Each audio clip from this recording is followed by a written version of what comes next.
I said this is for you, English people. That's all I said. I didn't say anything else other than that.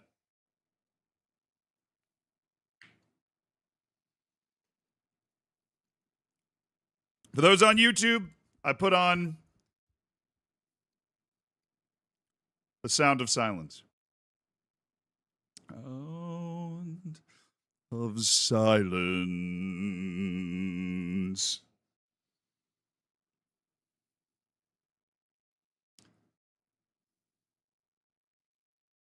This is the cover? Yeah, the cover's better. Sorry.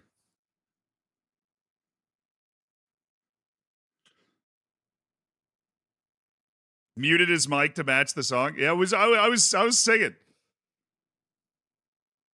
So you're one of those? Dude, okay. Let me pause the song. Let me pause the song and say something really important that I feel like the world needs to hear. It's not always some cool counterculture thing that makes you better than everybody to have a different opinion than somebody else about a piece of art.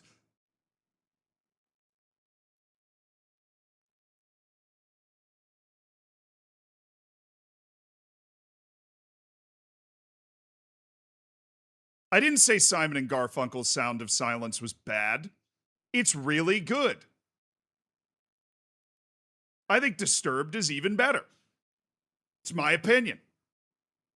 I decided to play it in that particular instance. People just love to hate on stuff, you know what I'm saying? That being said, we're going to play a song that nobody can disagree with being the best sad song ever. You ready? The old men say, leave her, Johnny, leave her. And it's time for us to leave her. Leave her, Johnny, leave her. Oh, leave her, Johnny, leave her. And it's been so low, but it's time for us to leave her. Now, if you're English, I'm incredibly sad. If you're English, I'm incredibly sad. Come back to Arkansas. What's up, Matt? How you been? Congrats on the fam, by the way. I think I said that earlier, but genuinely, what is this? It's the sea shanty Leave Her Johnny performed for the Assassin's Creed Black Flag video game. We play it all the time. It is a banger. Also, they remastered Black Flag, but apparently they put in like a battle pass and stuff. So, am I surprised? No. All right, I'm going to say something that's going to kick off our conversation about the match. Are you ready? It's going to be irresistible bait that's going to start the conversation around the match. Okay. I think that Tuchel is getting too much of the blame. He deserves a lot of it. I think he's getting all of it, and I think that's unfair. He deserves a lot of it. I won't disagree with that. But to pretend that the players didn't do anything wrong? The players choked. They choked. Even before the water break, England looked terrified. They looked petrified. They were so just afraid. Like they weren't even trying to keep a ball. They weren't even trying to do anything progressive. I think weirdly, Tuchel actually said that in his post-match press conference, which I thought was super interesting. He sat there and was like, I thought obviously right after we scored the goal, we really struggled to get on the ball and the game changed. So I made some changes to try and keep us from allowing too many crosses. That was his explanation. Now, his changes were bad, and I think it's ridiculous for Thomas Tuchel to come out and say he has no regrets and that he analyzed the game and made the decision that was right. All that stuff is ridiculous. But I think the players deserve a little bit more of the blame than they're getting. Because I've watched a lot of sports in my life. And the beauty of growing up in the United States is that you get to watch a lot of different sports. A lot of different sports. Always a different sport going on. But every time when a team is choking, it always looks the same. They have the same looks on their faces. There's the same inevitability to it all. There's the same sounds coming from the crowd. They choked. Those players, while they will pretend that that was not what happened, choked.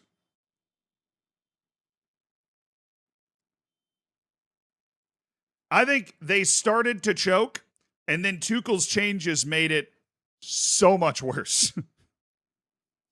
They made it so much worse. Tuchel's changes, basically, the English players were spilling the gasoline all over the place, and Tuchel just threw a grenade in.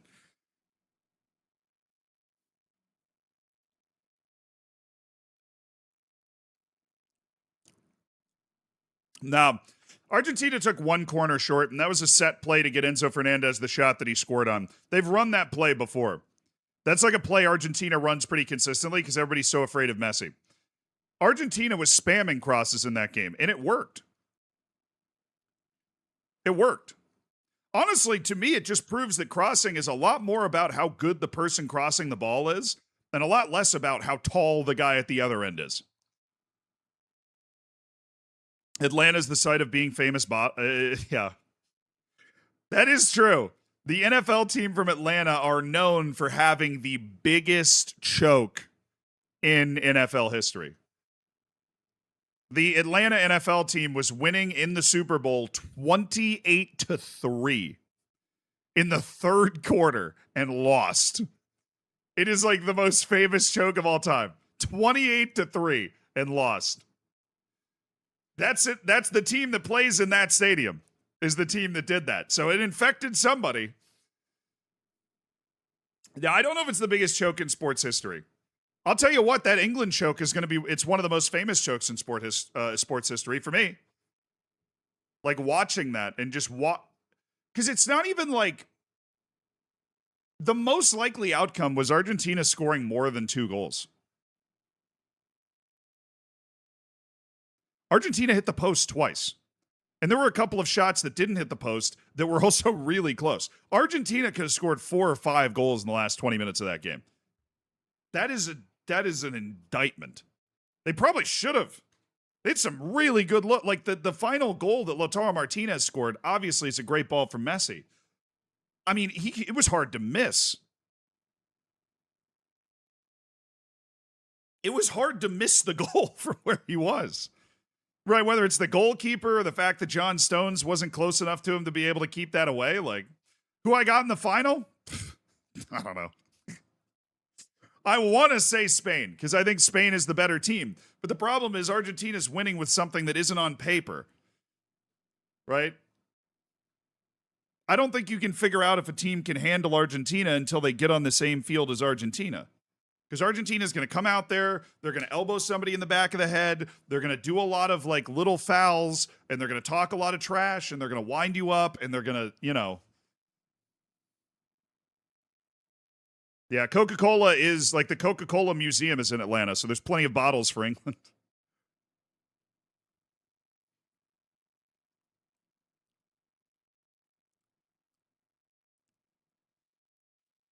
Thoughts on the 5-minute goal celebrations? That always happens. Alive Zealand, what's up, Sergey? How you doing? In this economy, Alive Zealand. It'll also be an Argentina home game. Yeah, but I think for a World Cup final, the atmosphere is always a little different. Because, especially in the U.S., the tickets are $10,000 a piece.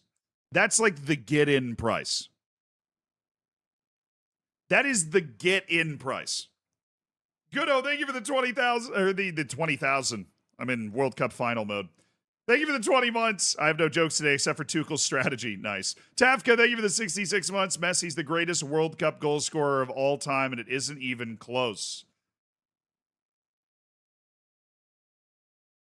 That was funny. It was the Closa joke. Enjoy your funny numbers coming up. Alzor, thank you for the 28 months. Ghost of Gavrilo, thank you for the 2 months. Gadget, good to see you, my dude. Thank you for the 62 months. So excited for the third place game. Yeah, can't wait for the third place game. Luke, thank you for the 33 months. It's killing you. It's killing me. You pronounce it Owen. Well, somebody told me it was pronounced Owen. I was saying Ian before. If it's Ian, then I'll call him Ian. D-Knock, thank you for the 39 months. Cool to see young upstarts like England take their post-win celebration song from such a storied club like Minnesota United. Wonderwall, nice. Seabass, thank you for the 3 years. Minnesota United does play Wonderwall after every game, for those that don't know that. Siatsko, thank you for the 13 months. Phils, thank you for the 7 months.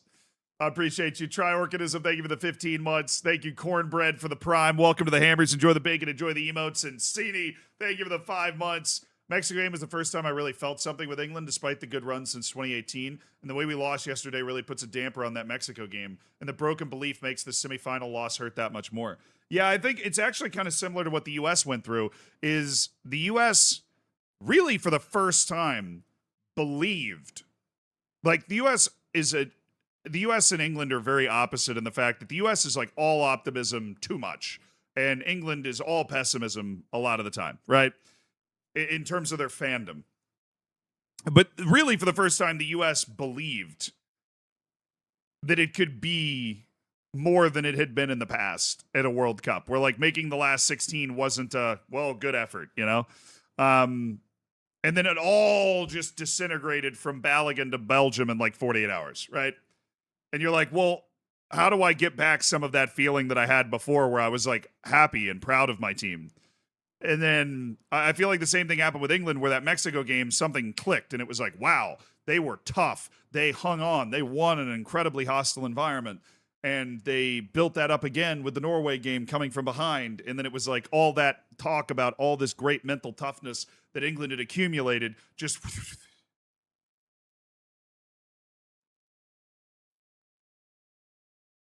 it just flew away.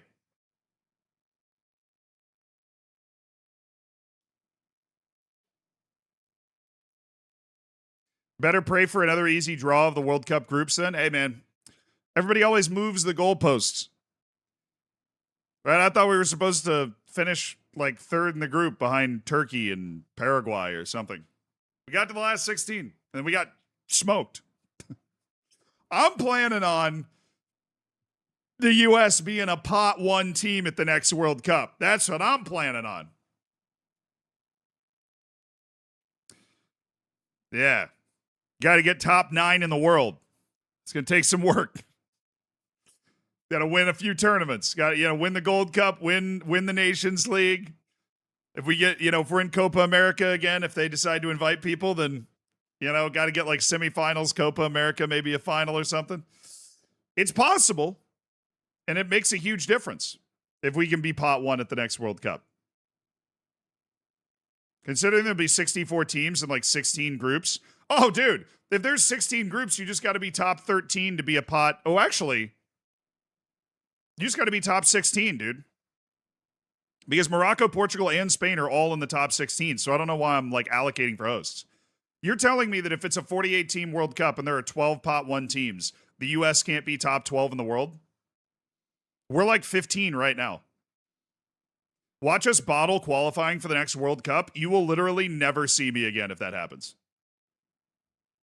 If we bottle qualifying for the next World Cup, oh, what about Uruguay? Oh, my dude. All 6 hosts are going to get in. Oh, the qualifying is going to be so stupid. Oh, there's going to be such good teams in pot 2.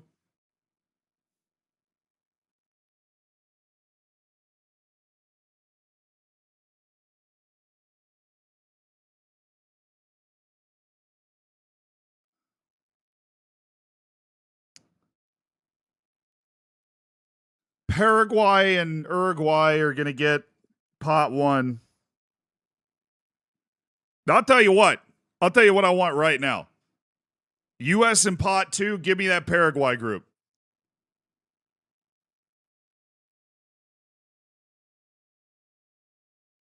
Give me pot 2 and give me the Switzerland treatment. Give me Paraguay. I want him again. He's shaved. Yeah, I know it's a jump scare, but honestly, my face was. I always forget that people look at me for a living. Like, I'll shave and just totally forget that that's a thing until I turn the stream on, and then people are like, "Whoa!" I'll be like, my face was hot. I don't know. There was no decision making behind it. My face was hot. Oh, we're dropping some frames. What the hell? We just dropped 262 frames. Completely randomly. I didn't need them anyways.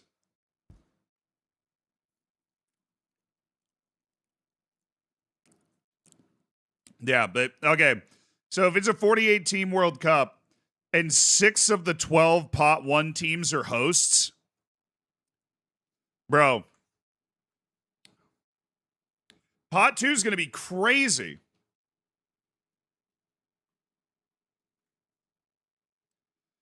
Pot 2 is going to be crazy if that's the case.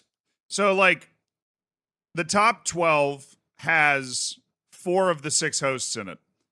But then Uruguay, who's 20, and Paraguay, who's like, they moved up a lot, who's 34, with that win over Germany, I suppose fair. Uruguay and Paraguay will be in there.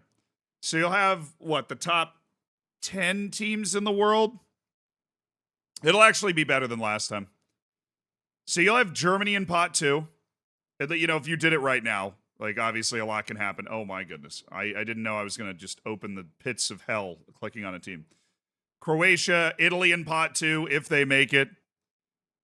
Norway, unless they can get to the top 10, which is going to take, like, a massive Euros. They have to make it first. They have, like, never made the Euros with Holland and Odegaard.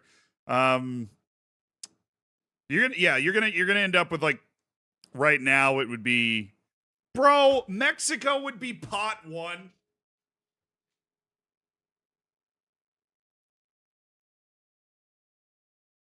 Yo, how are they moving up? Like, we got to the same round. Stupid point system. They're jumping up like 5 spots. We're stuck.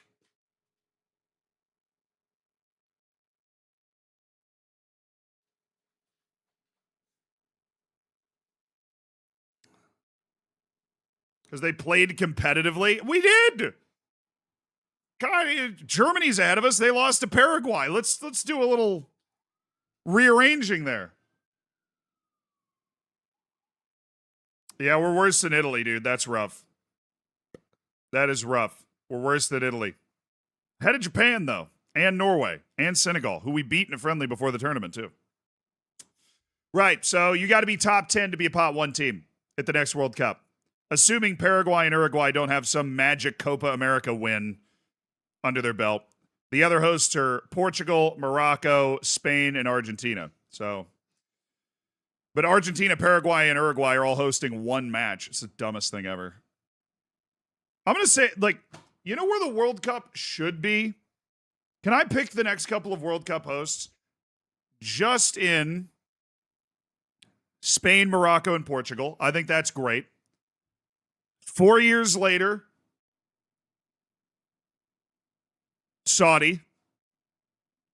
That's unavoidable, but, you know, I actually think that World Cup will be fun. 4 years later, South America. 4 years later, you need South America hard. Like an actual one. The problem with what they're doing with the Centenario is that you're not going to be able to have a World Cup in Brazil was amazing.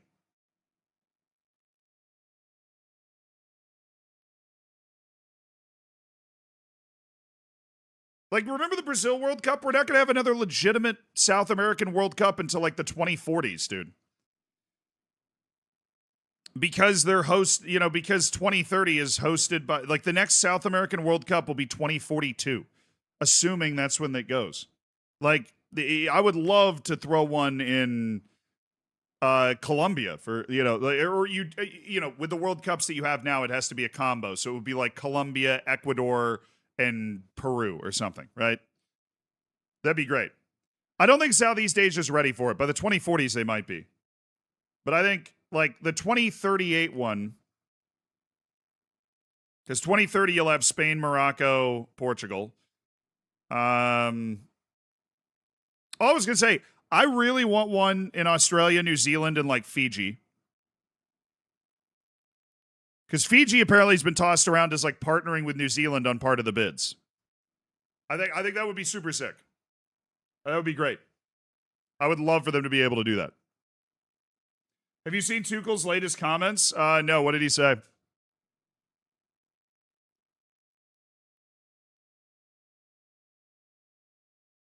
Yeah, I think Australia, New Zealand, Fiji would be awesome. I think it would give a different flavor to it. I think it would be super like either would be a very wholesome vibe to that World Cup overall.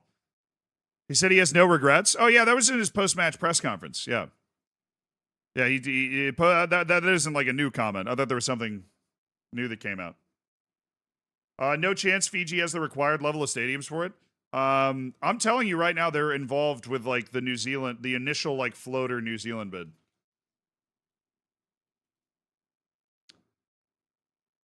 It's like New Zealand is exploring a joint bid with the U.S., but like I would assume it's like the Polynesian part of the U.S., which would be like Hawaii, American Samoa, maybe, and Fiji to host the 2038 World Cup.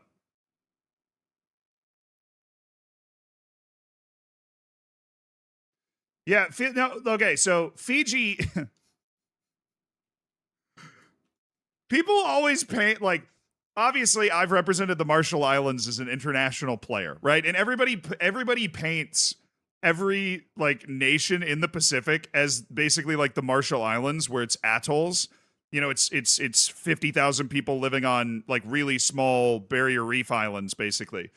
Fiji's not a small country. It's like 3 times the size of Iceland.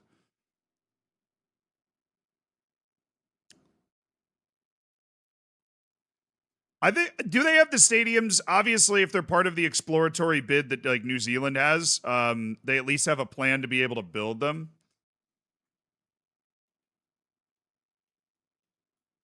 But Fiji, I believe, has its stuff together enough to be able to host like to have 2 stadiums. They have a 15,500 seat like national stadium in Suva.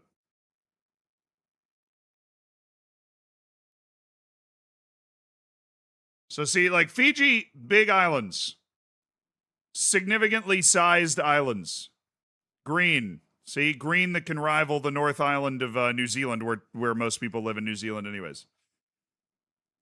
1 million people and a lot of green out there.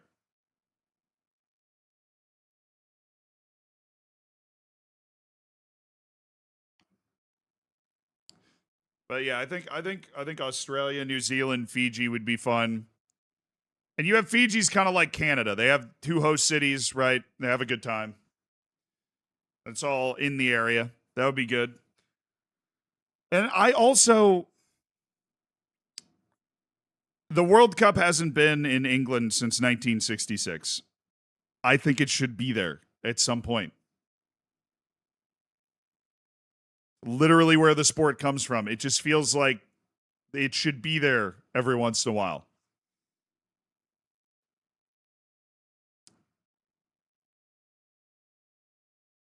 Fiji isn't like I didn't say Fiji was like Canada. I said they could be like the Canada of this World Cup where they have the fewest host cities. I know the Euros in 2 years is going to be there. I'm just saying. I want South America to have like an actual World Cup, right? Not just the one match they're getting in 2030. And I want Oceania to have a World Cup. And I want England to have a World Cup. Nobody wants to deal with the security issues for an England World Cup. The last 3 World Cups have been in Russia, Qatar, and the United States.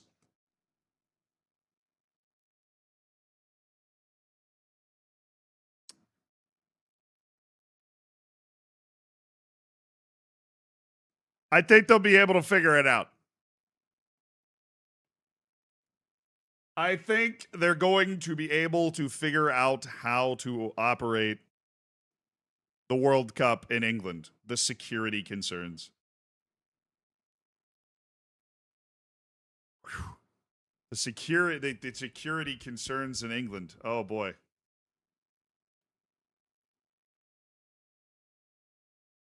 Did you see the Euro 2020 finals?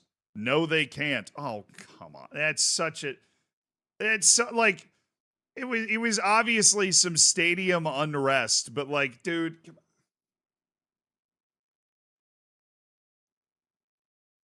Hey, yo, thanks for raiding in, Robo. Hope you had a good stream. My condolences. My sincere condolences. I'll tell you what, I'm glad that wasn't my team. First U.S. goal for Avande, nice. First Mexico goal for Villalba. He can't believe he had never scored for them before.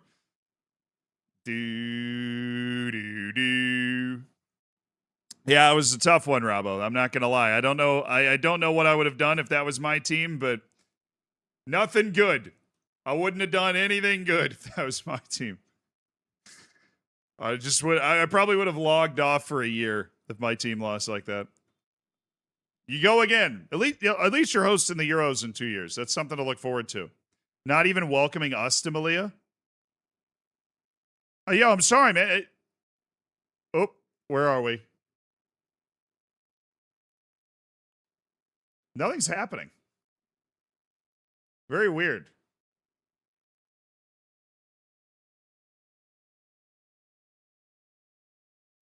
These are supposed to be different. Hold on.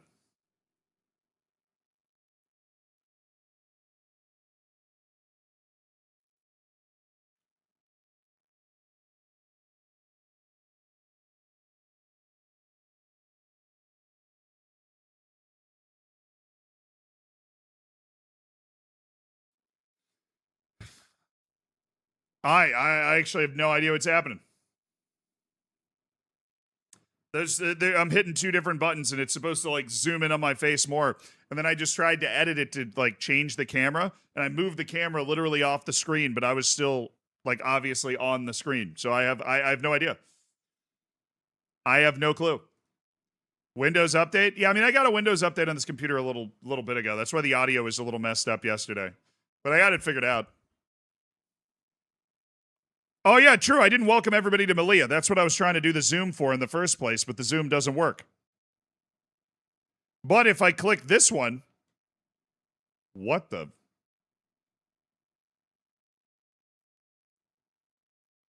Welcome to Melilla today, chat. Welcome to Melilla today. We are currently in second. We're coming off a huge win at the Bernabeu against Real Madrid. We have a very good team, and we are trying to push.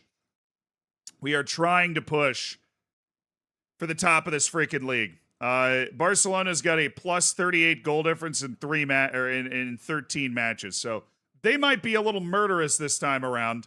But if we finish with more points than them, that goal difference isn't going to matter diddly squat. We are also in a top 8 position in the Europa League right now. So we're feeling pretty good about that. We got our Melilla in the middle set up. We're playing Villarreal. And this is coming out of an international break, if I remember right. We just dove into a little November international break, couple of international games. We got Villarreal and then Hajduk split in 6 days. So this is full-blown first team right here. Full-blown first team. Yeah, they look a little scary. I'm not going to lie. They look a little scary, but it's okay. It's all part of the experience. Villalba Havacote. Okay, I need a little Pablo in my life. That's what I need. Knifin, Kiar, Sessa, Gerard. Is he getting better? He is. Of course, because he's a beautiful man that I can trust with my life. I'm going to go with Sarai and Gerard. Cañete, Versales, Avande, Otero, Ferreros.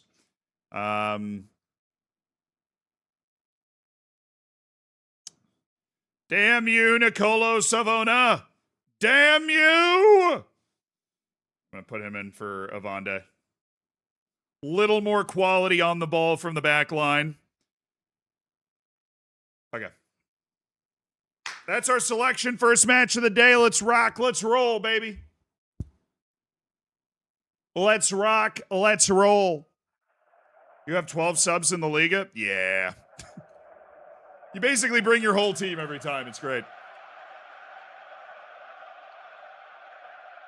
Mbambo picked up a hamstring strain, though, in the last stream, so we're going to need Cañete to lead the troops. God, it was such a huge win at Real Madrid. That's really changed a lot of the perception around the team. You know, it's changed a lot of the perception around the team.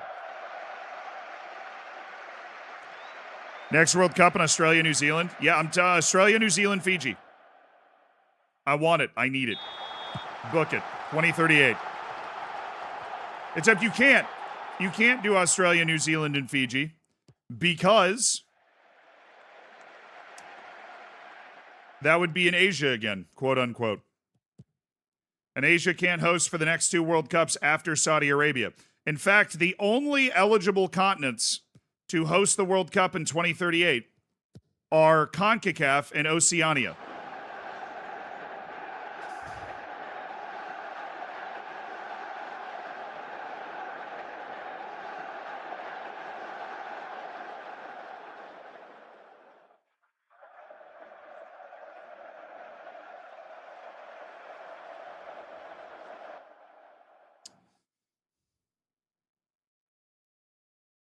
Yeah, Fiji's Oceania, but Australia's Asia.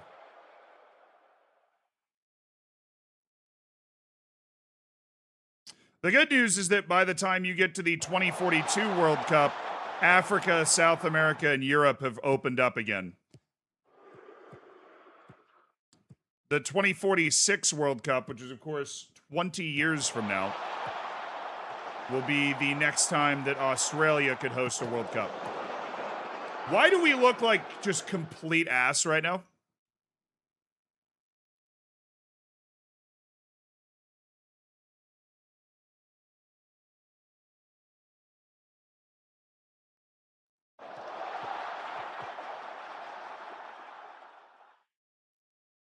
I mean, we just look shocking. That's a huge save by Ruben Sosa to keep us alive here, but we look just awful.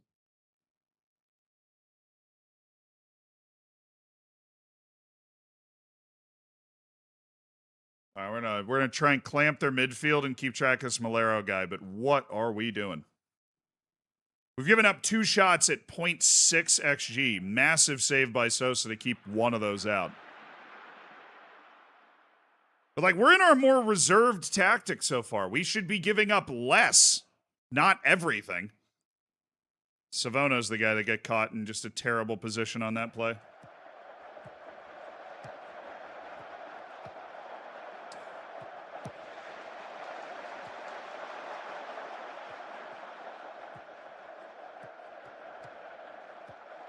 Nice. Sarai. Versales brings it down. Leo Versales.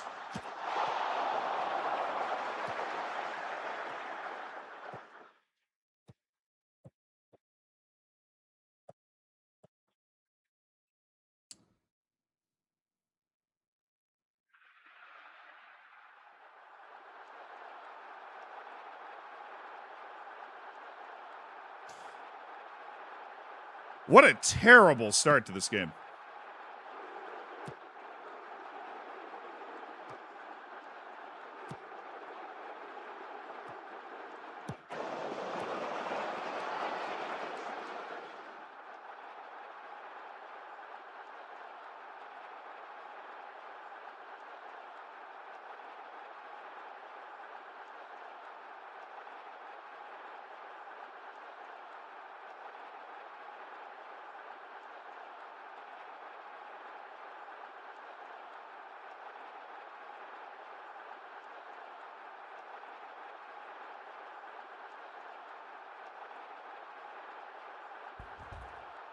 What is our defense doing? Hi from Argentina. Congratulations. You're having an all-time run right now, so you better be enjoying it. I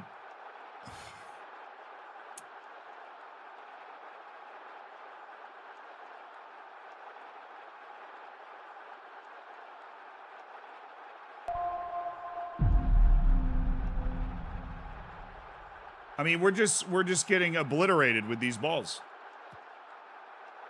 We're there. We're present on the delivery. What are we doing?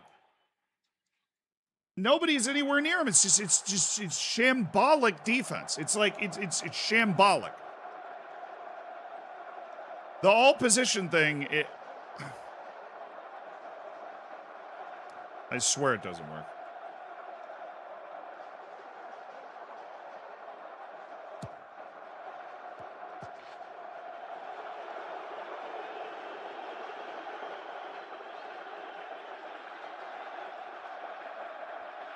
Well, this is interesting. We played 13 league matches and we've lost one of them. And the one that we lost, we did not get dominated in. And all of a sudden, we're playing against Villarreal to start this stream today, and we look like a second division team trying to play this game right now. This is like the worst half I might have ever seen us play. At home against Villarreal.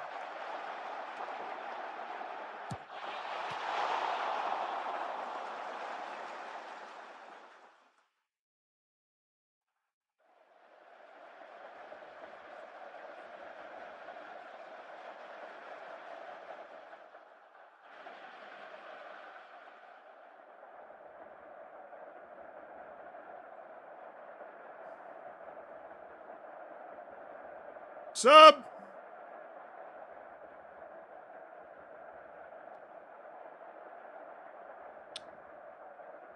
Villalba go up top.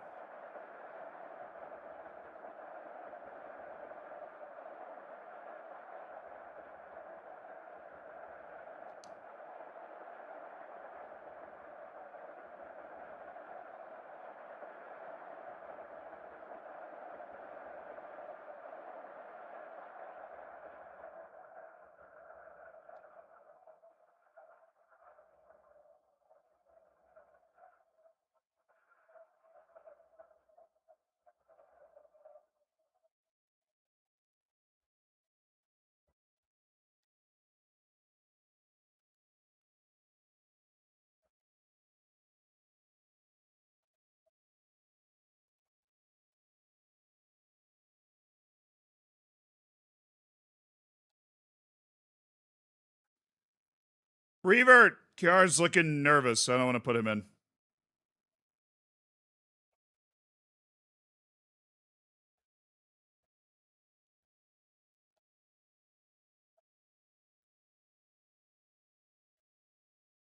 Gutierrez, come here. You're getting Otero. Evande go into the middle. All right, 5 substitutions at halftime.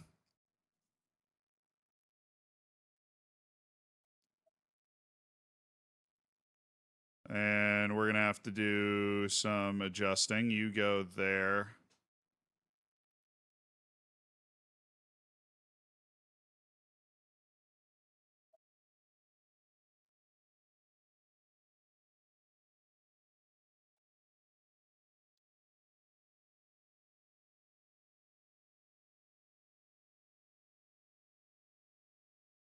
All right, I realize 5 substitutions at halftime is normally not a good move, but I'm disgusted with the way our team played.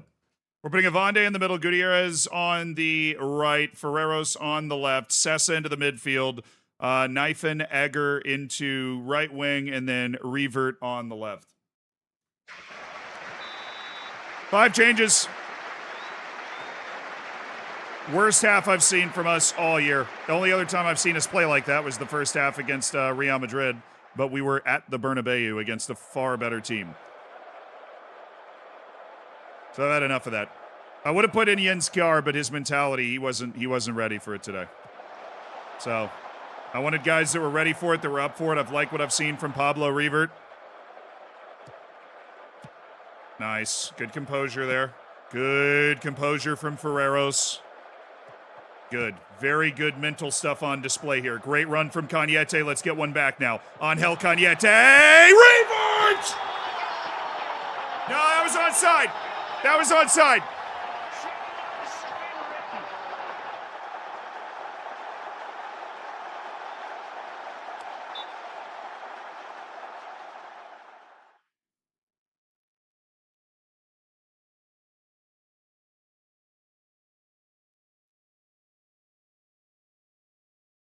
Yeah, I don't know why they're even reviewing that. Great run by Revert.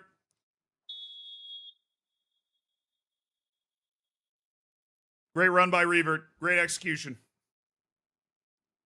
Good run by Cañete. No, I need more energy in the music. I need more energy in the music than this. I can't be listening to this. I need more.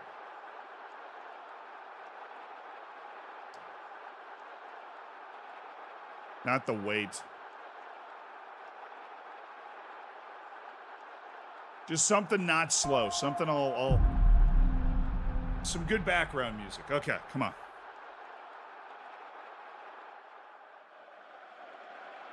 UD Melilla.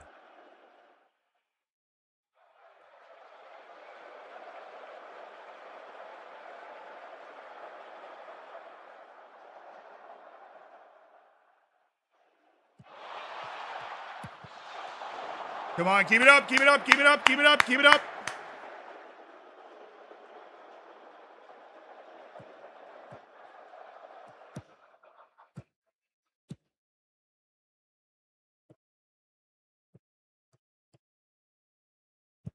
Block Ferreros.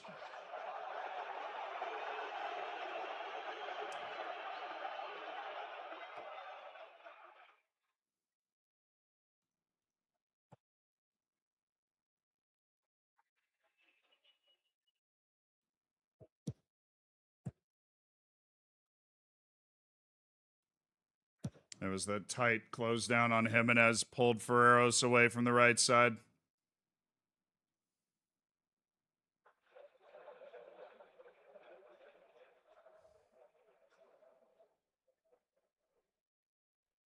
So was that not even saved? We literally none of that was even saved, so we shouldn't have been going towards Juan Antonio Jimenez anyways.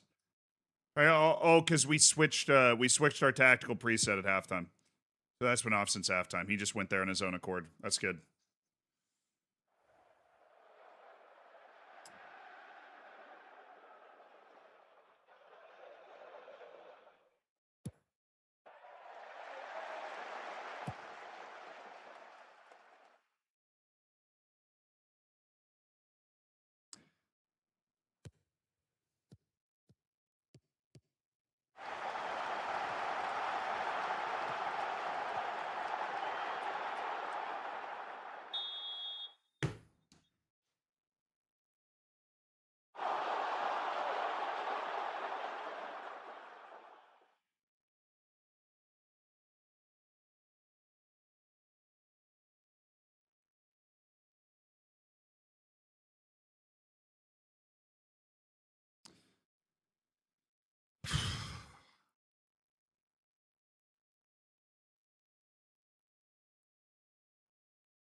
Genuinely embarrassed by that performance. What was that?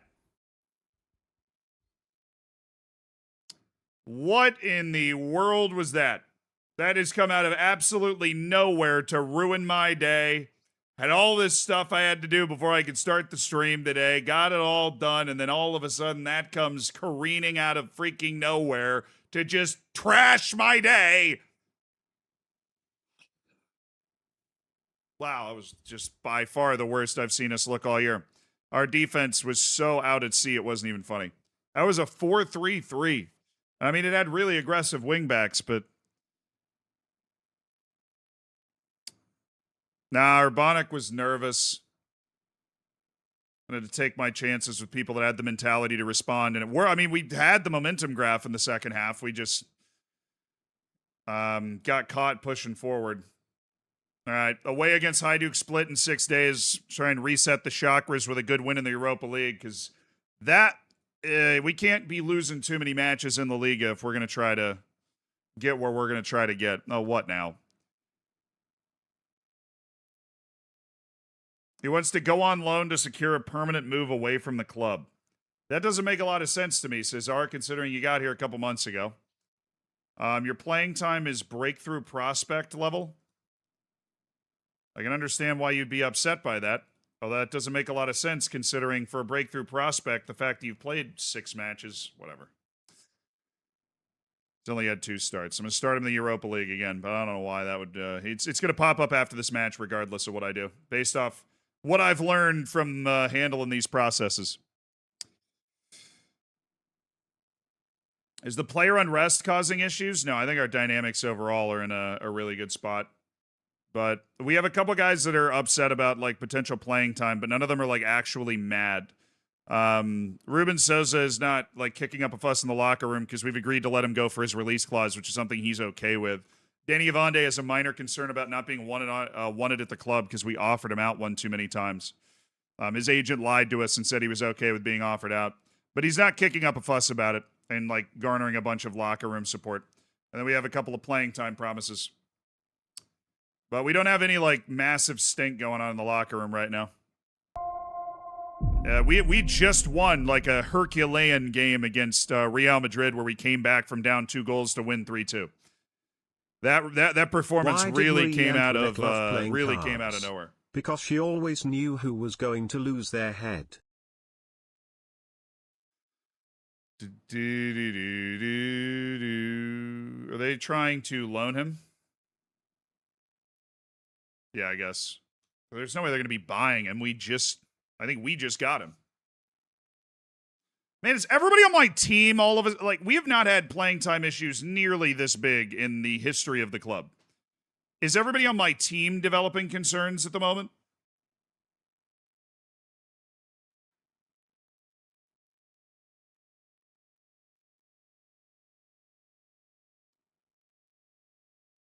Yeah, he's cool with Impact Sub, so let's just move him down to Impact Sub. Miguel Rubio is one of those guys that's cool. I'm not going to tolerate Miguel Rubio issues. It's the one extra wing back. I mean, honestly, the problem is we're dealing with less injuries this year. That's the issue.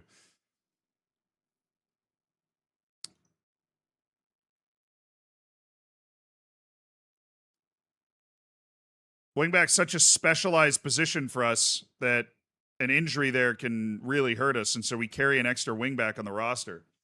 And that comes back to bite us if we have 5 wingbacks and obviously only 2 spots. So you've got all 3 wingbacks that aren't Versailles and Cañete that are like...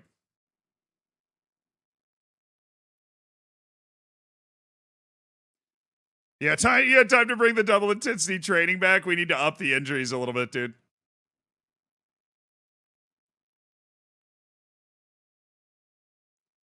Zebedee Lawson.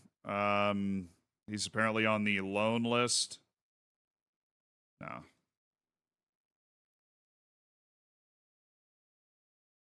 No reason for me to keep an eye on him. Andres Orlando, they're just desperate to try and get Andres Orlando over to Europe. Their agent is desperate to try and get them over. Ali Kamara. Real Betis's Ghanaian midfielder.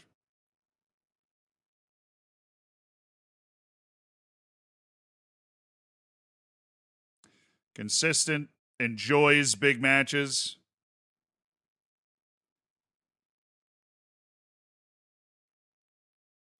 Marco Carnesecchi. Oh, he's a goalkeeper I quite like. If we need to sign a goalkeeper that's going to be great for us, then he's the guy that we have to go after. Alejandro Quenu moves to cheaper. Naboja Miletic from Lille. I think this is the guy that was he was somewhere in Italy. And then he finally made his move. Gandhi Oriana.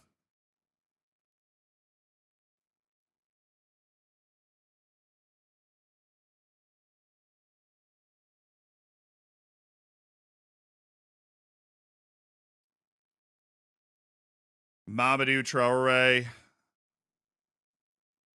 Zealand, stop signing players. No. No, we just all 5 wingbacks have stayed healthy the entire year. And so it's all right. The playing time's not out of control. We have it under control and we know what we need to do in order to keep everybody happy. It's just a little frustrating to have that. It's not perfect team composition, obviously. And then it usually happens when you kind of progress in a way that outstrips, like, the quality of your team is higher than the reputation of your team. When that starts to happen significantly enough, then you end up with players expecting more playing time than they can get. That's why guys like Rubio are great, because Rubio usually knows his role. I think he just signed a new contract that upgraded his playing time, but now that he sees the guys around him, we've lowered him to impact sub, which is the level of playing time that he's getting right now. So we're not, yeah, no problem with that there.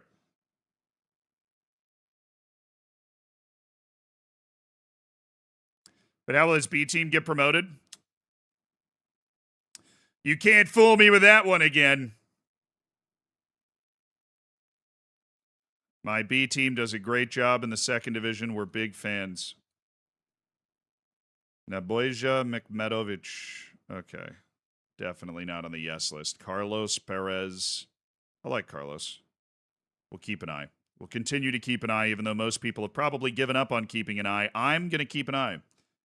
Got to respect every center back that is a new gen, just isn't going to be good with the ball. Kevin Moravsky.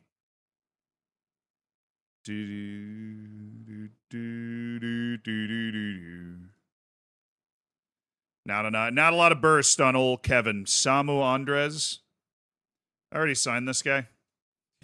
This guy's already joining my team in the future. Calm down. Ricky Susanna on the Wonder Kid list for sure. Torrin Bray. Oh my. Guy sounds like a Game of Thrones character. Unbelievable world-class Scottish player. Like, can go to the very, very top of the game. No limitations placed by my scouts on that kid. Absolutely none. Mohamed Marchand.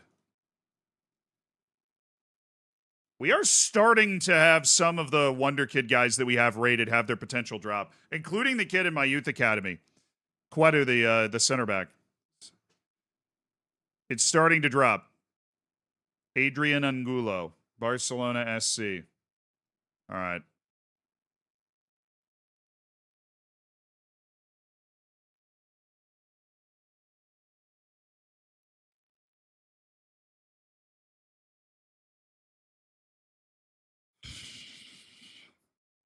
This guy's free. This guy is literally free. I'm assuming there isn't any sleeper nationality that's going to save us here. This guy's 18 years old, plays for Barcelona SC in Ecuador.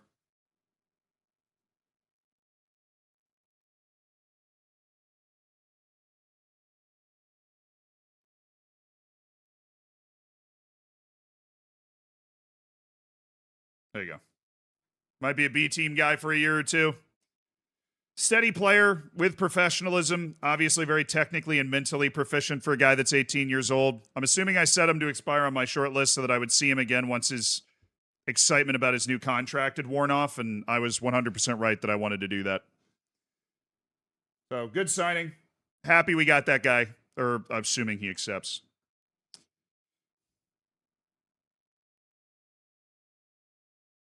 All right, Nico Sandoval. Apparently a bunch of people showed up for Nico Sandoval once we went in for him, and he's headed to enter.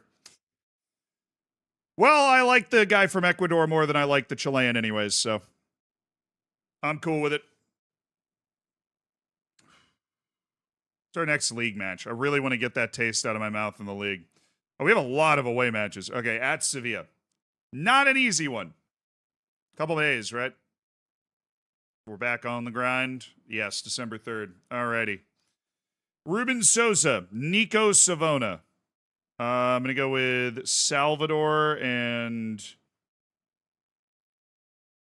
Gutierrez. I'm going to play Otero in this match and actually not start him in the next match because I was so mad about the way that he played. At least that's what I think I'm going to do unless he's like amazing in this match and can win me back over. Rubio's going to get Cañete.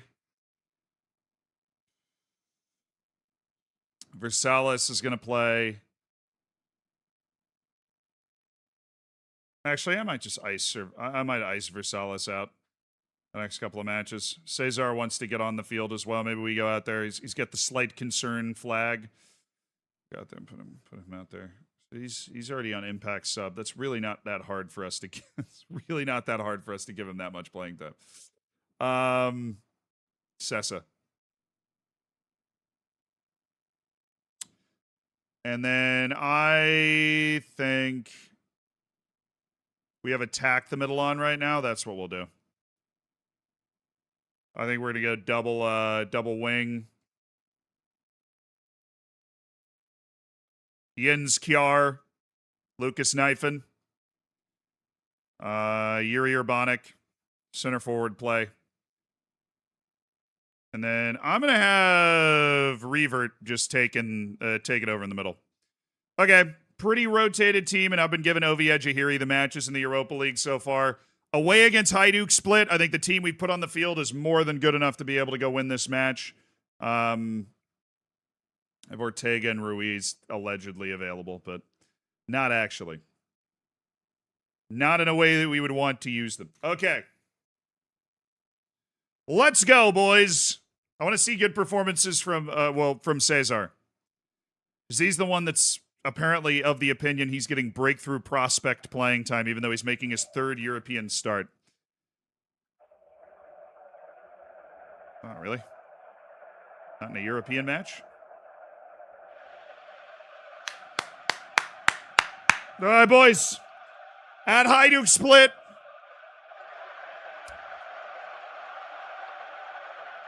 We've been on an explosive 3-win, 1-draw start to our Europa League run. These matches are going to get harder the later we get. So we got to take advantage of these chances. Oh!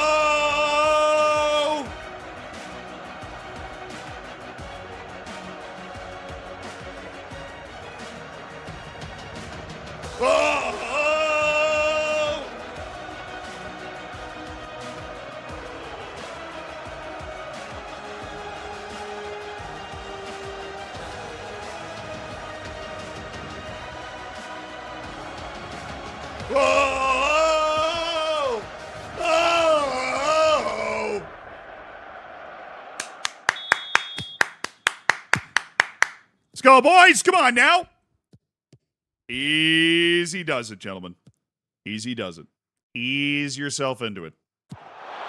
Happy Europa League Day. We are incredibly happy to be back in Europe. We've got a match at Hajduk Split, which is one of the matches that we would have circled and said that's a match we should be able to go and win. The Red Rocket, Miguel Rubio. Tracking it down. Knifen. Lucas Knifen. Into the middle. Oh, Cesar. That's a nice start. That's a productive start. It's looking in the right places.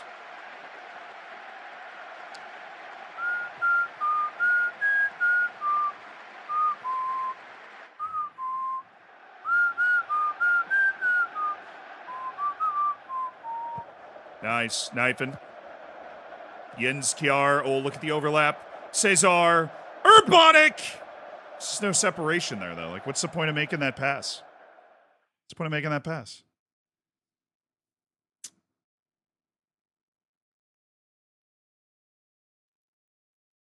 How do I rank the European competition? Dude, I don't even know the, I'm sure I would recognize the Conference League one if I heard it.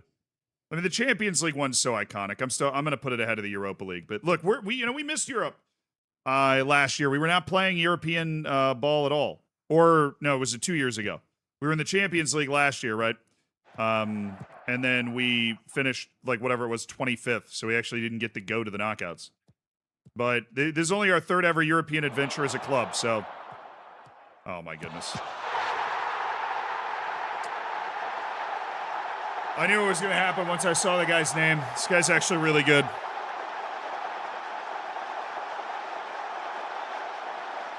What an unbelievably bad start to the day. At the helm. Cyriac Irie is somebody who was on my short list for a long time. He's a very dribbly, athletic, attacking force. And that was a really, really nice play.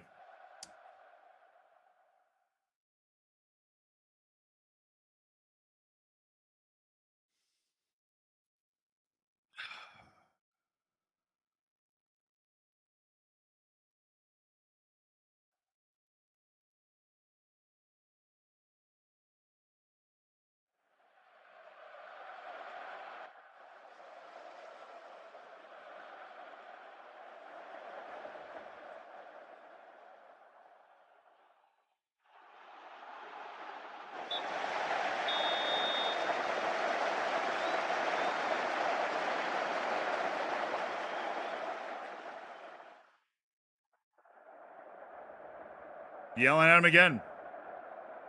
Just terrible. Urbanic is going to come off. Going to bring in Lopes Teixeira at halftime. Miguel Rubio has been really bad, so we are going to make a change at that spot. We're going to make a change for Bungani Van Rooyen. And then Gutierrez is the guy that got crossed up on that goal, but I think we're only going to make 2 changes. See, we switched to our Melilla attack the middle tactic already. Like that was what we started the game with, was us being aggressive. Maybe we're not getting enough out of Revert in this position. I'm gonna leave Revert like 15 more minutes.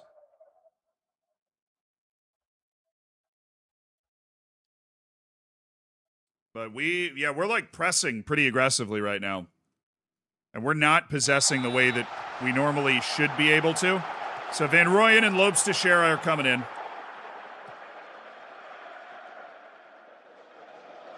Bongani Van Rooyen and Allison Lopes Teixeira are in, 2 parts of the team that I feel like have been very poor for us.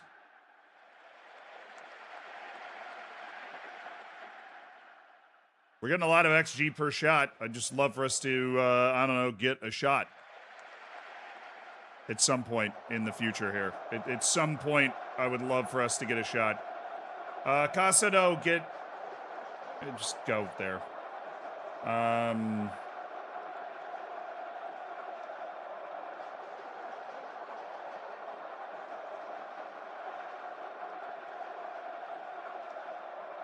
Villalba, get Gutierrez. I think they're going to be really, really defensive for the rest of this game, so I'm going to make sure that we have enough numbers in attack.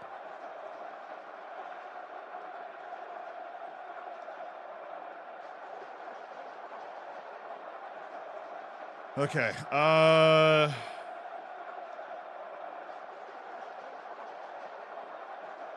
Casado is going to be the guy orchestrating. I think this works. We have 1 sub left. Casado and Villalba, go. Villalba, you already know who you're picking up. If we could get these changes in, that would be great. Thank you. Okay, now in possession, it should be the very smart Casado pulling strings with a bunch of guys in the box to play off of. Good step by Otero. Okay. Jens Kjaer. Lots of options here. Francesco Sessa joining the attack. Cesar Van Rooyen! Of course. It's always Van Rooyen, and there you go. Great late trailing run by Bongani Van Rooyen, showing up in the box. Sub. Havakote. Get Kjaer. It's on the Villalba side of the field, and we need Havakote out there just to be able to influence the game better aerially, especially for getting the ball into the box more. That's the guy that we want to have that spot, so I think we're going to do a little switcheroo here as well. Casado is going to be midfield playmaker and screening, while Sessa is going to drop a little bit defensively, but other than that, basically be playing as an attacking midfielder. Sub! Get Zivairo Havakote in there. What? I mean, just what are we doing at this point, man? Like, this is just terrible that we have been this we've come out this aggressive in this game from the jump. and still managed to just only have 10 shots and 48% possessions. Just really terrible.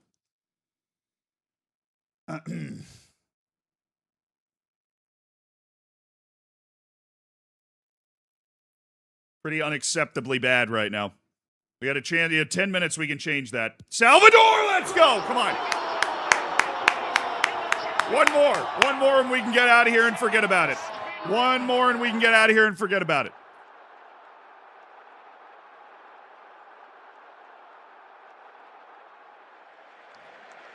Yeah, I would take. I saw that big question there, Ranko. I would definitely take that to the question portion of the Discord because I'm super locked in on the game right now. We need one more. Come on. Casado.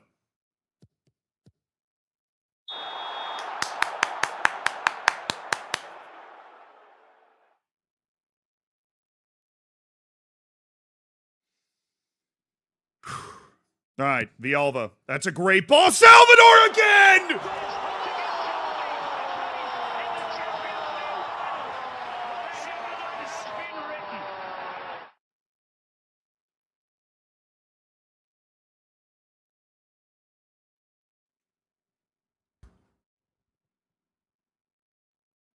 Salvador!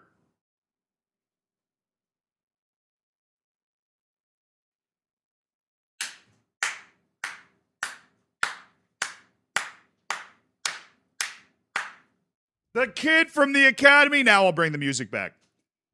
Now the vibes are back. Salvador rises up and takes it.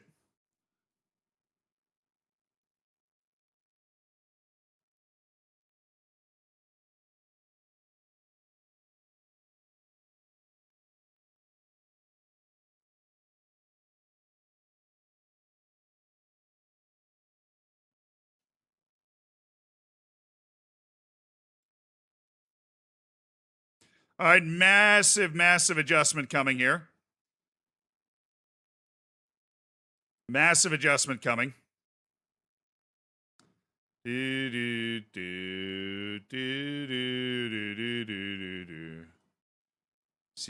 Havikote, Casado is going to be the screener. Fullback. Yeah. Van Rooyen will do a little wingback stuff on offense. All right, team instructions. Lower, time wasting, medium.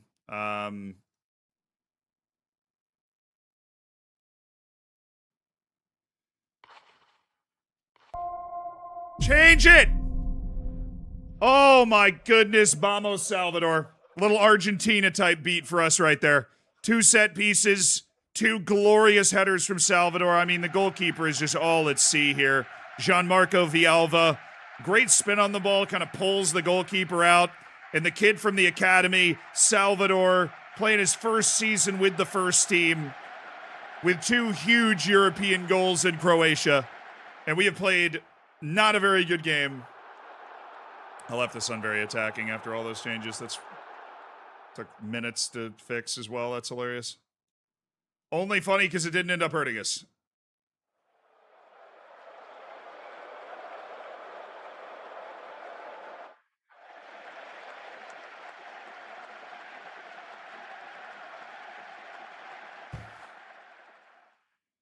What are we doing in that position to begin with? I mean, great job responding.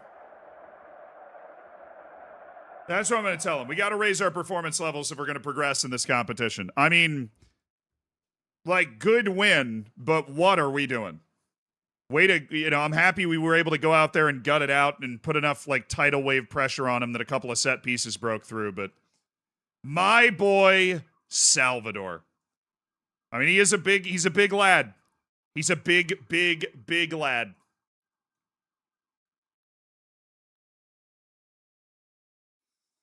Of course, Cesar just played a full 90 minutes in a dramatic win. I told you, though, if that thing pops up, he's going to come to me about being upset after the next match. There's really no point. I'm just delaying it like one match. I'm not getting the playing time I was promised. I don't know, man. You've played in 7 matches this year. I'll give you a bit more playing time. All right, another playing time promise on the way.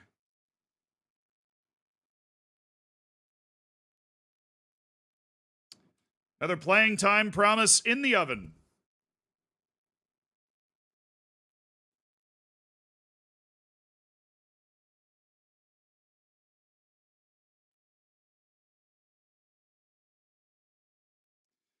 Oh, no.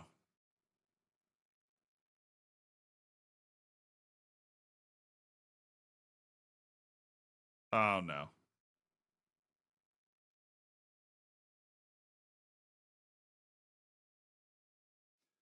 I'm in charge of recruiting the medical staff. Who's offering for contracts for sports scientists with the B team? Who's doing it? B team guy, Daniel. Broke his toe, which sucks.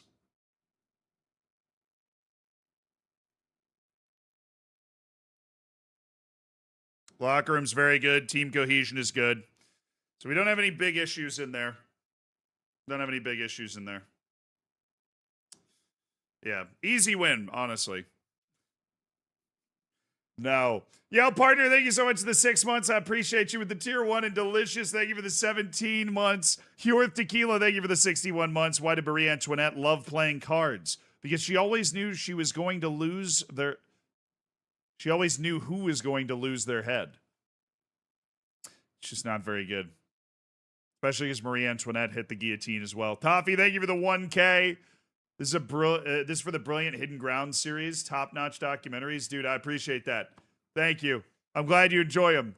Ranko, thank you for the prime. And Andy, thank you so much for the 31 months. Welcome to the Hammers, Ranko. Enjoy the bacon. Enjoy the emotes. Enjoy the lack of ads. Knifing. Looking spiffy.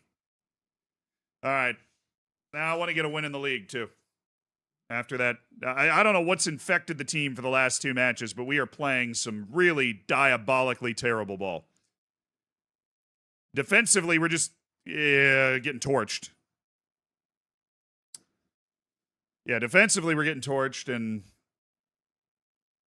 offensively, despite the fact that we started like full front foot, they've transfer listed Quenu for $82 million.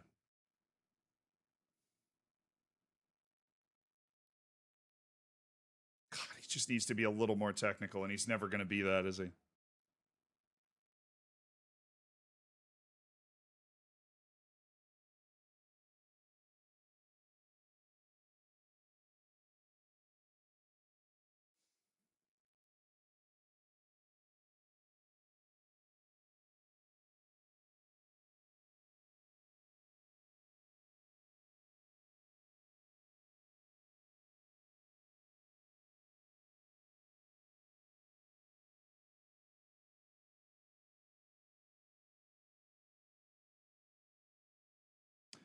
Didn't really fit the team that well, to be honest. Knock him out. And then there's Thierry de Meyer, the Belgian international on Juve, who has long had issues with them. Listed for $35 million. Ball control is a bit of a question. Physically, speed's his best attribute. He's not that strong, and he's got solid jumping reach. But with his heading, pretty good. Just the strength isn't there for him to be like an aerial force. He's just solid in the air. The off the ball's good.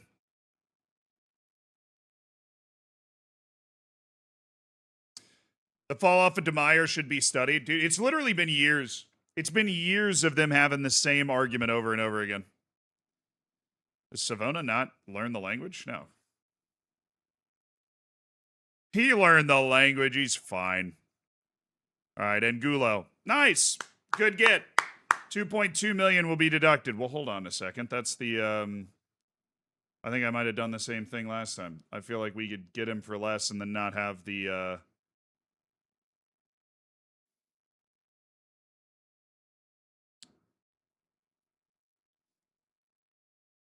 That's his compensation fee is... And that the compensation fee also includes various clauses. It includes, like, sell-on clauses. So I think that's why I did the same thing with Adrian Angulo. I think that's why I've done it.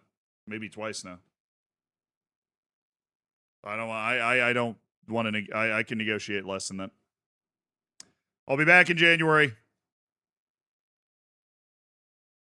Cañete is still the most expensive signing. What do we sign him for? 75? I think Versailles was more expensive than that. Our wingbacks are like big money. I mean, honestly, if I get a January offer from Tottenham for 70 to 80 million for Cesar, because that's where his value's at right now, I would accept that so fast, like it would blow your mind. We signed Cañete for 75 million. Leo Versailles is, I think, was more 72. Never mind. We spent 150 million on our 2 first-team wingbacks. It is the biggest investment that we've had in this team, is getting those 2 guys in, because we found 2 guys that we were willing to spend that amount of money on. Owen Leonard, very quickly, by hitting the ground running and improving and cementing a starting spot with the B team, has turned into he's turned into a real focus of our development. A guy that could be in the first team is close as next year, depending on who stays and who goes. Okay. So we have a couple of league matches in a row, or no? Yeah, no, we've got Cup against Real Murcia. So we want to play full first team strength as much as we can. Salvador starts on the right, Ivande in the middle, Ferreros on the left. Got to run Salvador again after that. Ovi Ejahiri out for Ruben Sosa. I remembered that one early today. Cesar is not going to play. We're actually going to do an old school Cañete left wing. Cesar slides back up onto the bench, and then we're going to start Bongani Van Rooyen at right wing. Back. Reverts. No. I don't think so. I didn't like the way that he played out of the midfield in that last match. Definitely Gerard, and I think we'll go with Gerard, Casado, Revert switching down toward towards this Sarai position. All right, Casado, give me the good smart play. And then we are going to load up our more reserved tactic on the road against Sevilla. Seems like the good move. And then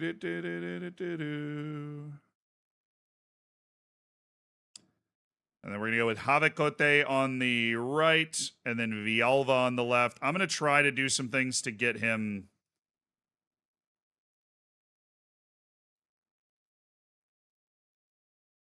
more involved in the game, like having Villalba turn that into a striker role, basically. So Mbambo's still working his way through the hammy. Versailles is suspended. Lopes Teixeira takes Urbanic because Urbanic was really terrible in that last match. All right, Sosa, Salvador, Ivande, Ferreros, Van Rooyen, Casado, Gerard, Cañete, Javicote, Villalba, and Lopes Teixeira. Final team selection submitted. We're on the road against Sevilla. Let's do it.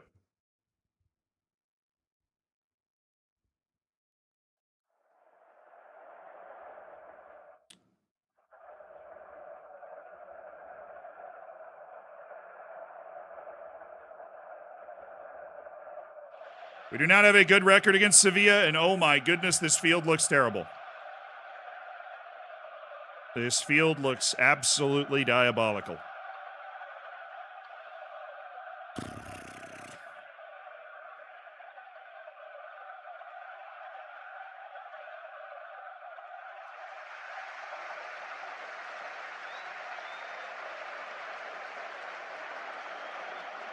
We have, our first 2 matches today have not been very good. We've not performed particularly well. I'm hoping we can kick the dust off the tires here. We had the 3-1 loss to Villarreal and the come from behind. That's a great way to start the match. Van Rooyen pouncing on the loose ball.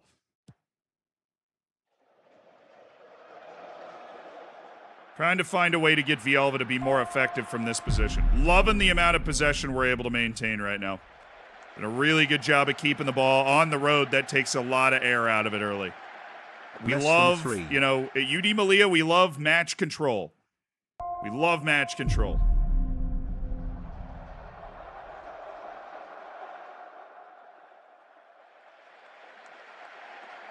A dung beetle walks into a bar and asks, "Is this stool taken?"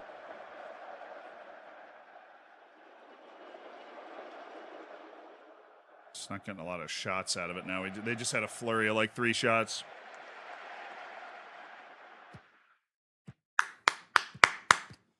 Let's go. Van Rooyen.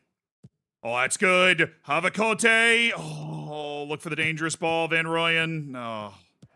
Oh, but he got it back. Bongani, Van Rooyen looking dangerous. Viova! Post.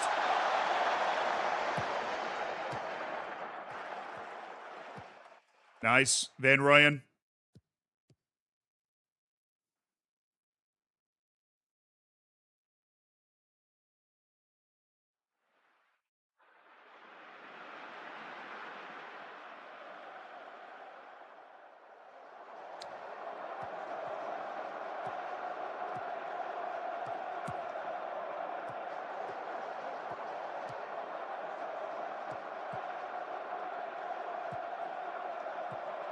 Bongani Van Rooyen's been absolutely immense today. Very front-footed. Great ball by Havakote. Always an underrated passer! Oh, he was off, but that...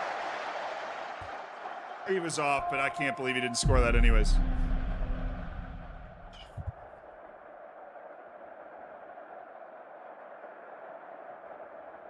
Happy 9 months. Can we name him Felipe? Lobes Teixeira, I know you've got the mental toughness to be able to handle this. I need you to lock in. I know what you can be, Lobes Teixeira. You can't hide from me. I know what you can be.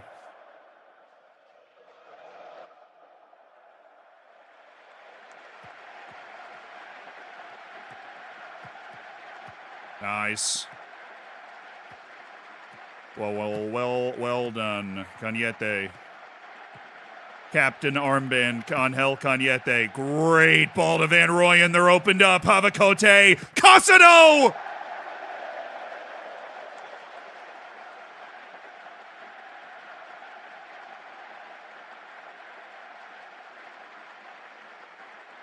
Keep it down. I mean, look, we're playing way better than we did in the last 2 matches. I'll take that for a start. Keep it moving. Look at the wide. Look at the wide guy. Oh. All right, Casado will find him. It's Casado's job to be able to find him anyways.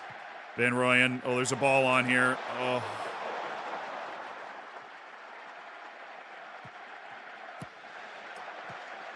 Bongani didn't see it until it was too late. Oh, that's ours. Casado with a foot in. Gerard. That's a nice pass. Cañete. Oh, doing what he does best. Take him on. Then the drag. Oh, just straight. Oh, no. Lopes Teixeira. Lopes Teixeira. Again and again.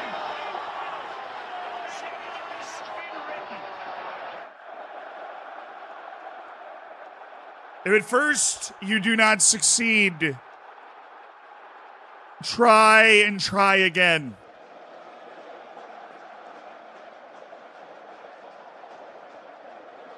Resets his feet, stays physical, gets back in position, and then's able to head it into the net the second time of asking. Great job by Lopes Teixeira. That's what I'm trying to get out of him. The Brazilian with the toughness.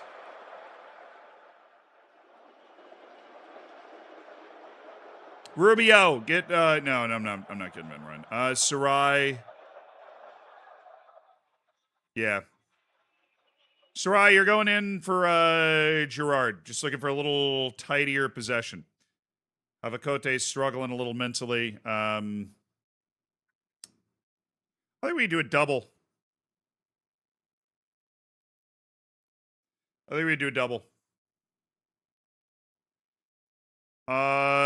Kiar, go out there. Actually, let me go revert. Oh, wait, this is perfect. We'll have Kiar come in and then revert, because Knifen's actually a little heavy with the legs. So I'd love to get revert in there just because he's a little fresher. I trust you guys. This is a game that needs people to go in there and make a difference. Go in there and be accounted for. Those fresh legs in the attack, too, is going to help that counterattack. Going to be, hopefully, a little more explosive than what they got going defensively back there. Oh, we're there. Oh, we're there all day. Ferreros, what is that ball? I cannot believe that worked out. Oh, revert.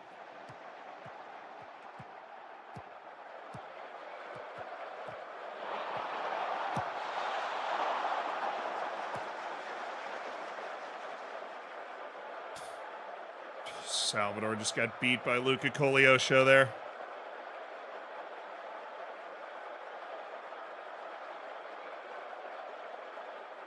Chill a little bit more with the ball, Revert. We do not have to force it if it's not there. Look for the counter, but don't force it. We set ourselves up for failure, that little move. Salvador. Okay, that's good. Guerreros. Cañete. Oh my goodness, this might be something. Cure!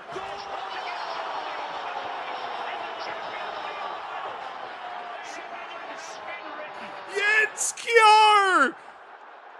With a creative finish in front of the goalkeeper. It's Jens Kjær, the Dane, from Angel Cañete, who's just putting it in an area. He just pokes it by Tenas, who gets there late.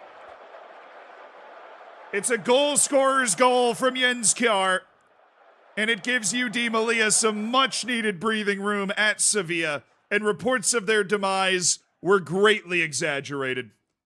Sevilla's always going to be a tough game, but we've been tough enough. Revert.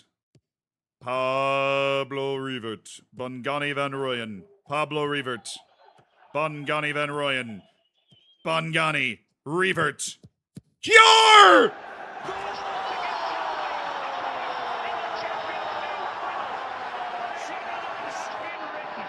Bro, is the Sevilla curse still on? I mean, it's not anymore. The curse of, like, where we just haven't beaten Sevilla in, like, 5 years. I thought we'd broken it at this point. If we haven't broken it, then this is like a massive emotional weight lifted off of UD Melilla's soldiers right here. Jens Kjær with the brace. Well taken in.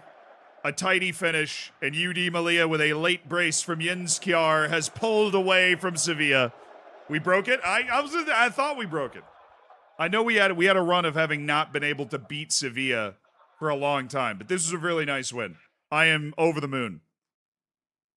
Tough game. Always a tough game for us, Sevilla. That makes that a very good win. That's a real good win right there.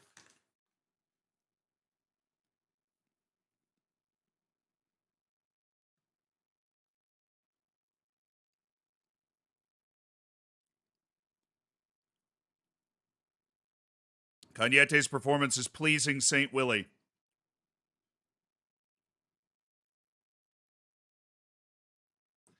Oh, we have Barcelona's coming up here in a sec. We've got our cup match against Real Murcia in a couple of days, but we have Barcelona coming up soon. That's going to be a massive, massive match.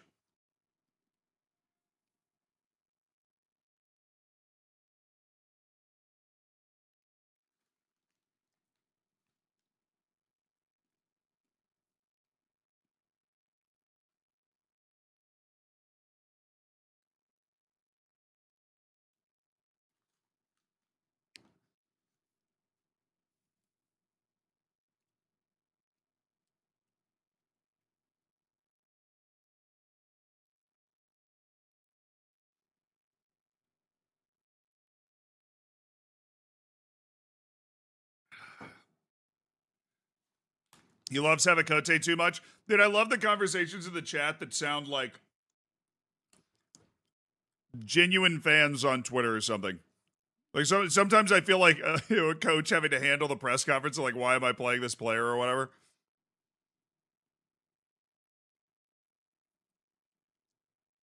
I do love Havakote.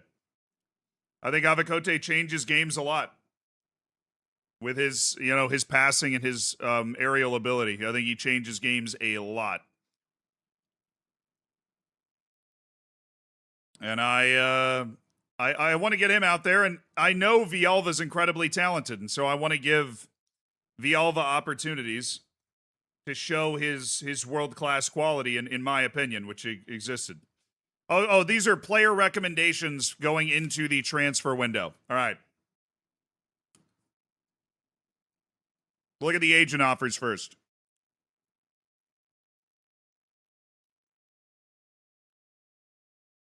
Never change a winning starting 11. I mean, I have to now. We have the cup.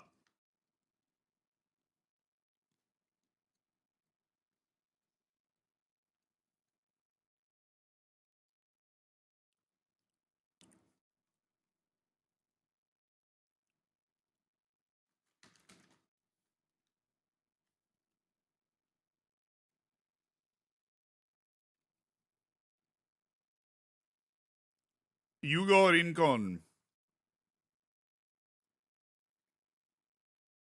Francisco Viana. 20-year-old central defender. Not an athlete, sucks with the ball. Well, I mean, when you start a conversation off that well, like, how could I not? All right, now the recommendations. Przemysław Bielka, a Polish central defender who's at Bayern Munich as a squad player. He does not elevate well.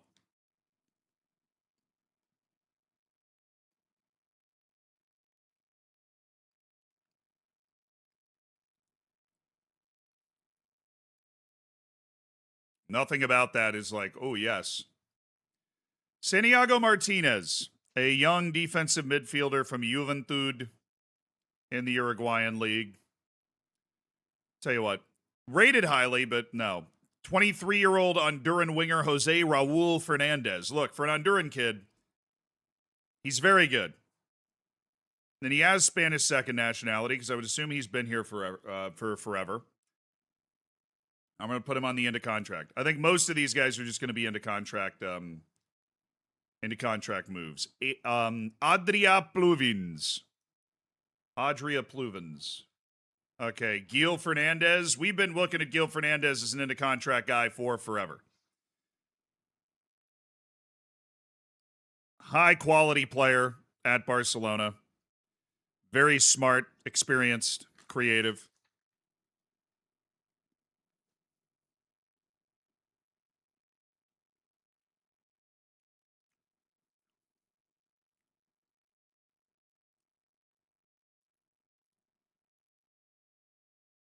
Alex Valle. He's real good. He's really good. I'd be surprised if Atletico Madrid let him go. He's also transfer listed. They're very, very out on him. Steve Dumontier. Oscar. Actually, going to go ahead and scout this guy again, and we're going to put him on the yes list for now. But we're not sure if we're going to keep that. Ooh, 19-year-old Aussie who definitely has some stuff going for him. Very good aerial player. Determination, bravery, aggression. This guy just eats aerial duels for breakfast. And he has some sort of EU nationality, which allows him to be EU. Yeah, he's in my keep a keen eye list. I think we're going to ride with that. Javier Angulo. I don't want to waste a spot on that guy. Mateo Senyeris. Oh my goodness. This guy's into contract. I want him. I think in a back three, a guy with this size and this ability to move and like solid ability to defend, he can play defensive midfield, but I think I just really want him. But he's in the UK, so I can't do anything about it.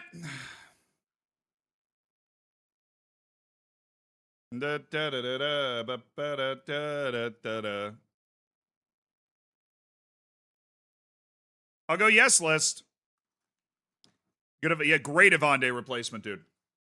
If Evande finally gets that move, then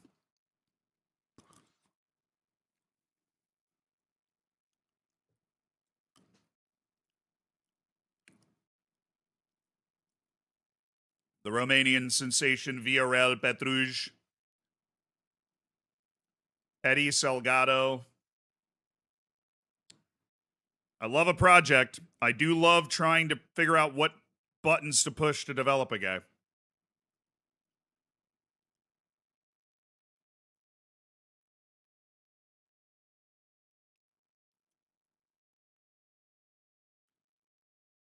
Romain Soulard. The asking price is going to be too high. Giber Soliveas. Loaned to Genk from Barcelona.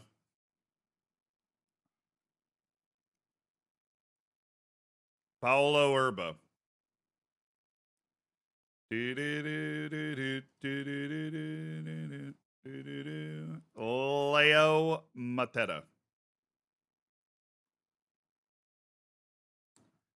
Doesn't like big matches. Get out of here. All right, now these are the guys that we're scouting that we already know about. Matias Jaramillo. Almost. That guy used to have 5-star potential relative to us. We really liked him.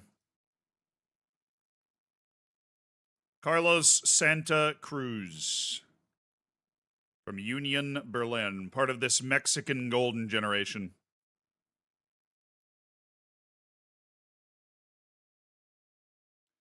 Josef Malinovsky. He's just playing the wrong position, honestly.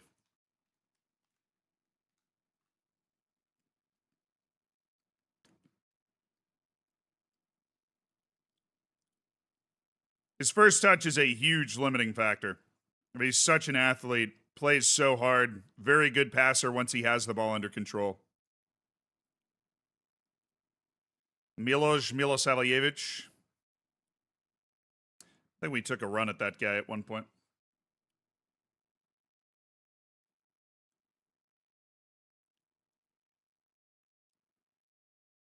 Then there's the veteran, or not veteran, forward Vaclav Poznar, who didn't find a club. We're not going to work with him. Eduardo Garcia. I'm not turning that guy into a project. I'm out. Lipe.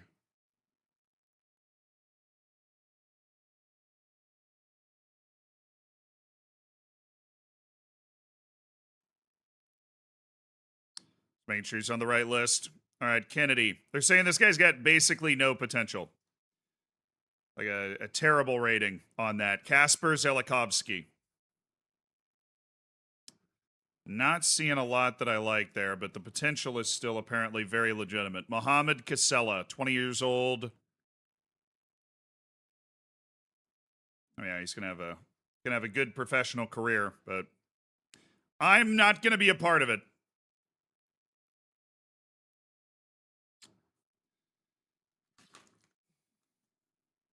Oh, we had that one guy.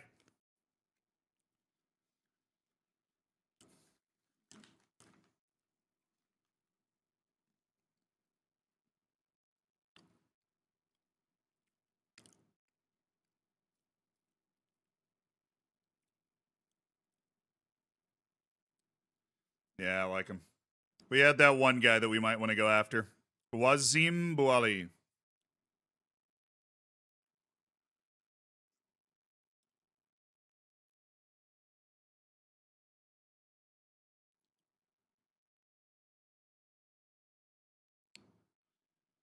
Definitely should be off the yes list until further notice. And then there's Lima, the 18-year-old winger at RB Bragantino.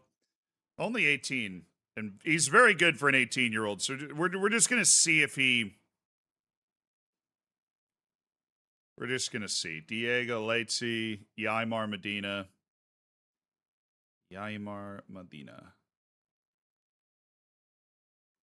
Oh, Joe Everett. My issue with Joe Everett is that we found Joe Everett when he was still in freaking Oceania. But he's one of those players that's always going to be foreign. His potential wasn't like totally the highest. Yanis Ladas. Guy has really gotten better.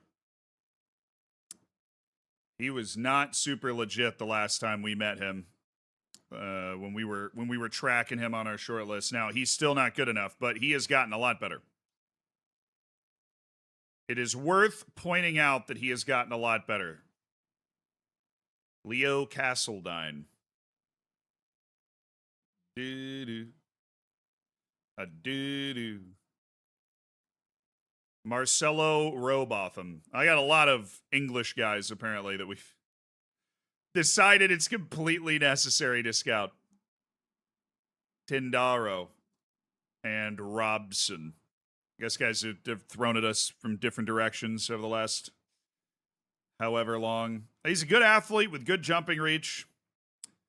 Solid strength, solid technique. It's just... he likes big matches, too. Really not... really not too much wrong with that guy. I can't be... I wanted to be mean to him. There's really not too much wrong with him. Yo, what's up, Saul?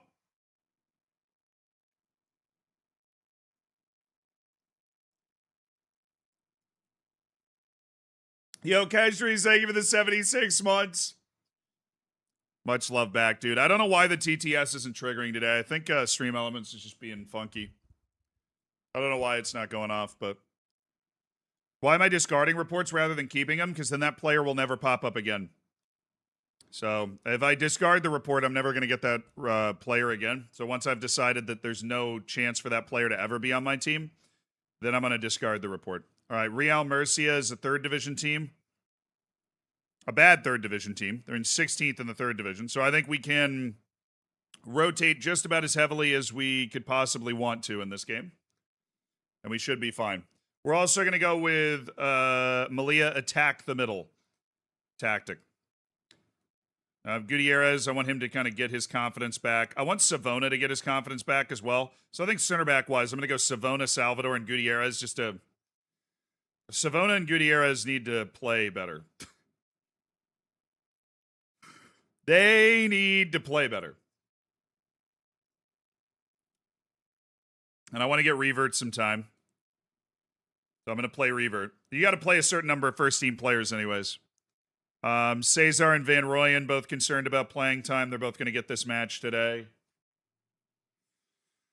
Midfield, I feel like we can rotate. Give me that B team. Zubi-dooby-doo. Zubiaga.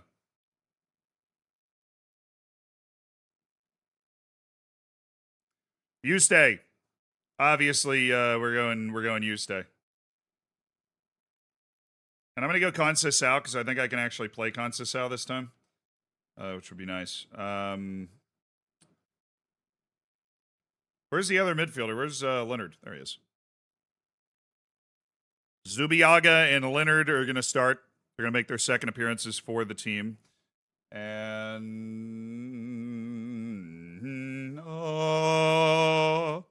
we could go Fernando. Let's go Fernando.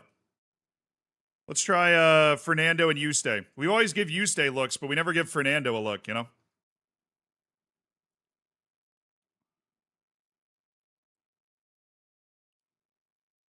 We go wide forward on Fernando.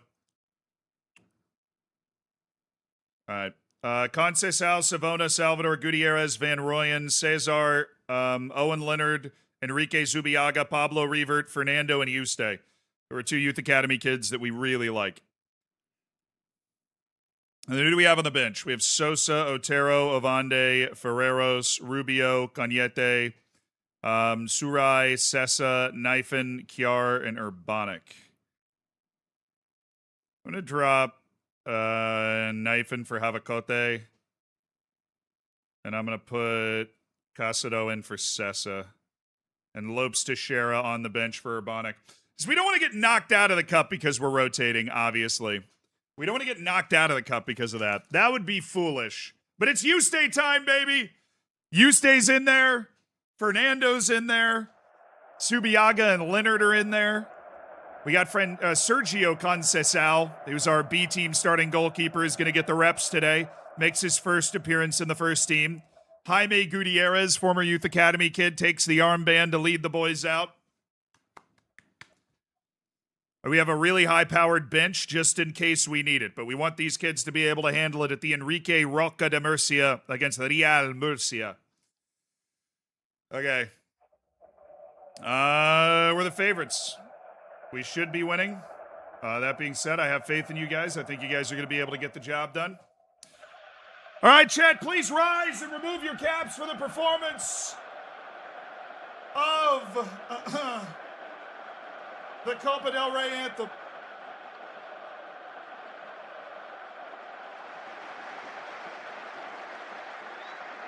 It's the Copa del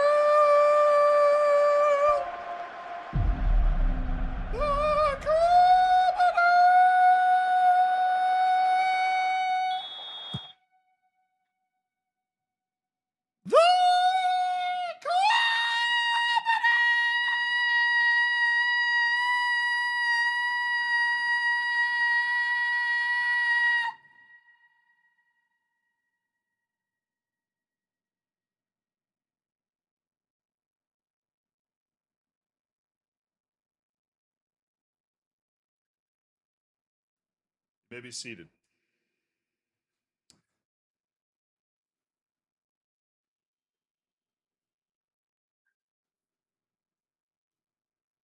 You may be seated. The Copa del Rey, second round, playing a team from the third division on the road.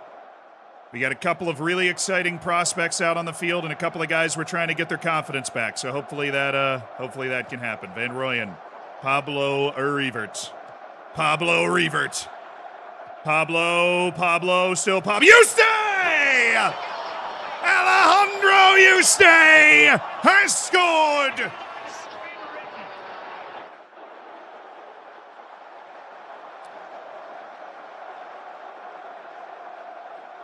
Great run by Pablo Revert. Yuste, the teenager, carving out space, volleying home. A man who's long been touted is having a bright future out of this incredible youth academy at UD Melilla. Zubiaga. Oh, Fernando! Great effort from Fernando. This is exactly how we wanted to start this match. We played with our food in our first cup match. But you got to get through the dog days of the early rounds of the Copa del Rey with, your rotated squads and everything. These are our dog days. You want to come out of December into January with a chance in every competition you're competing in. Cesar. All good play. Fernando. Good ball! Oh, it's a miss hit and a half, dude.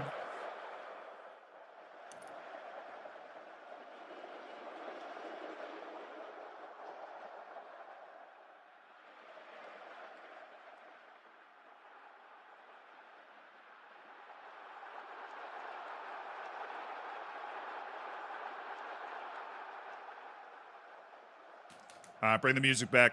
Play my tunes.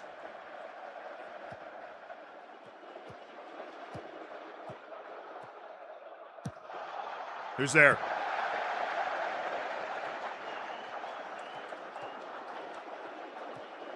All right, Van Rooyen. Bongani Van Rooyen. Bongani Van Rooyen looking for Fernando! Wow. Fernando seems to be all over the place, but he's not actually doing anything yet. But I like how involved he is. And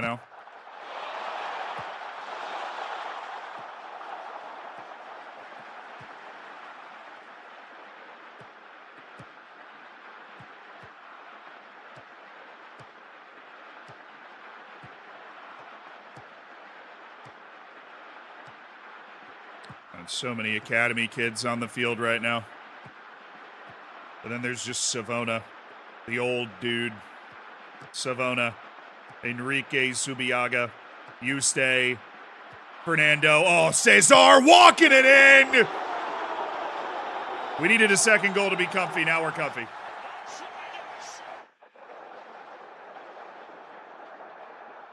We needed a second goal to be comfy. Now we're comfy.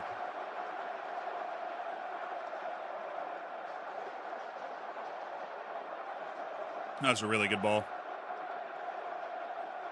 Fernando get the assist on that? Yes, he did. He's player of the match right now. What am I talking about?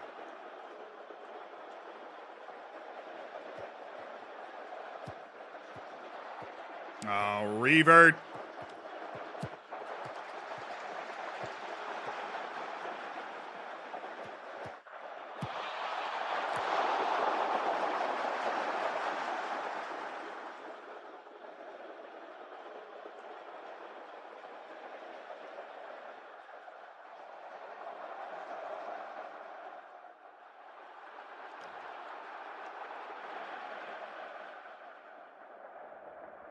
I'm gonna praise the guys.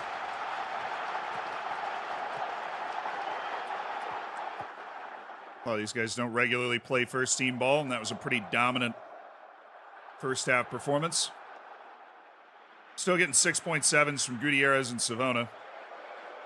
Found their level.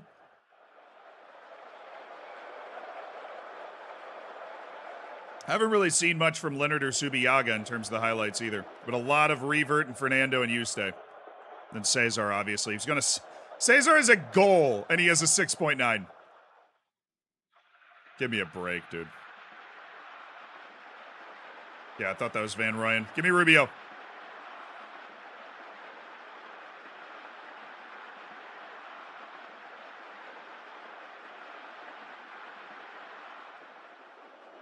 I almost sub Cesar. Dude's down to a 6.8 with a goal. Everything he's doing outside of having scored a goal has been terrible. We got a multi-goal lead, so let the boys play. Let them run.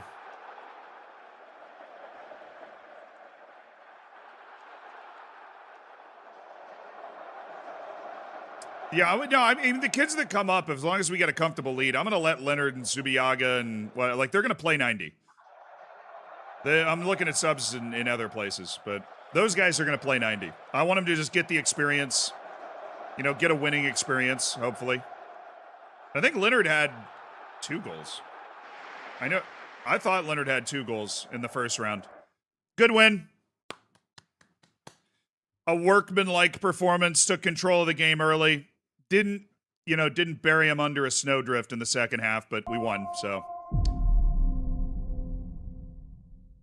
2-0 up 90 minutes, the most dangerous lead. See, that's why you go get the second goal, England. Have you considered a CK3 run starting as Count of Melilla? That's why you go get the second goal, for those wondering. Altai are considering offering $53 million for Gutierrez. That'll be the day. That will be the freaking day, man. Hello, Van Rooyen. We're going to have the same conversation that we previously had. Are you ready? All right, Coach Mateo Mas, you need to try and sort this out. Mateo Mas couldn't score that goal. Indignant. I'm supposed to be an important player, but my playing time hasn't really reflected that. We've had this conversation once already. Versailles is in the form of his life. Oh, that worked this time. Okay. I'm going to manage to keep Bongani Van Rooyen. Van Rooyen's the only one that I'm willing to basically be like, look, you're not going to play that much. And so you either leave or accept your playing time. Except he's the only one that I manage to be able to convince otherwise every time. Every other person that I'm like, no, I actually want to keep this person. I'm sad that they're sad. I end up in a playing time promise with. All right. Lobes Teixeira speaks fluent Spanish. That's nice. That helps his adaptability. We've cleared that hurdle. Is Yuste capable of being in the first team yet? He's not capable of getting enough playing time that I feel like it would be beneficial for him to be in the first team. And so I prefer him to be the premier striker on the B team to get his minutes with our great coaches and facilities to, improve himself. And he has actually been improving recently, so that's been really good. All right. Shigehiro also not getting the playing time that he needs. We are going to have to move like 4 or 5 guys on loans. Yande, Shigehiro, Wahiro. Look. And there's like at least one other guy. Oh, Navas. Who just got a call up to the Spanish team. He didn't make an appearance, but literally got a call up to the Spanish national team.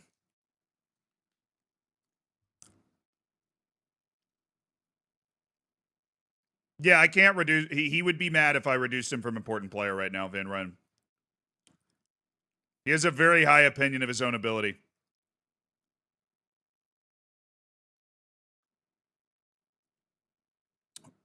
You're telling me the $20 million release clause is a problem? Dude, if somebody spent $20 million for the aging Nicolo Savona, I would instantly accept that money and just be like, all right. I'd be very happy. You've come to me expecting tears. I'm very happy about this news.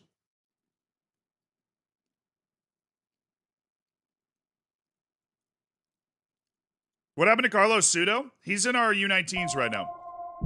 He's still quite a young whippersnapper, so he's going through the same process that all the young guys that are in our first team now have gone through, which is you hang out with our great coaches down in the U19s. Sounds awfully and then when you're 17, if you're good enough, you come up and play in the B team. If you need another year in the U19s, you stay there until you're 18, and then you come up and play with the B team until we feel like we can get you a loan to a La Liga team, at which point we'll get him a loan to a La Liga team. And then if he shows that he can hang in La Liga on loan, then we'll bring him into the first team. That's been the most common trajectory.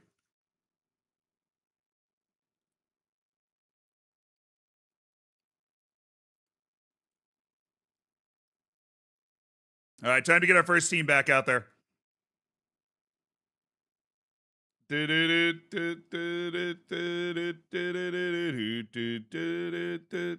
Myself.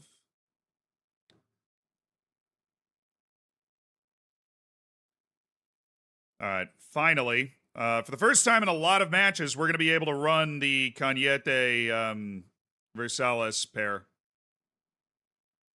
Those guys should be very happy with the playing time they've received recently. Leonard gone. Zubiaga gone. We'll bring Gerard and Sessa back up after being able to rotate for that cup match, which is a luxury.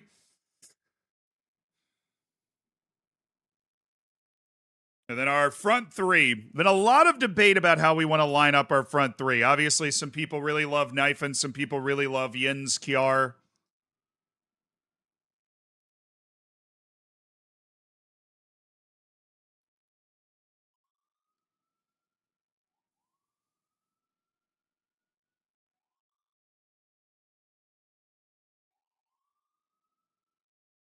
Oh, Mbambo's back in training. Nice. Kelvin Mbambo back in training. Good news for Kelvin Mbambo.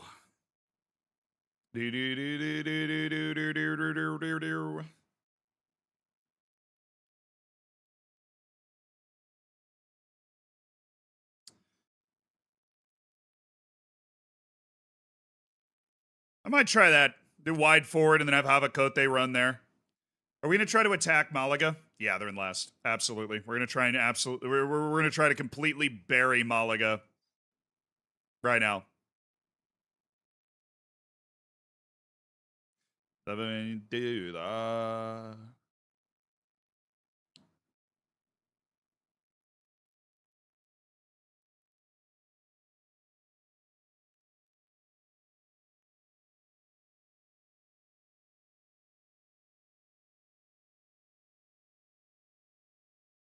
Just checking something. Okay.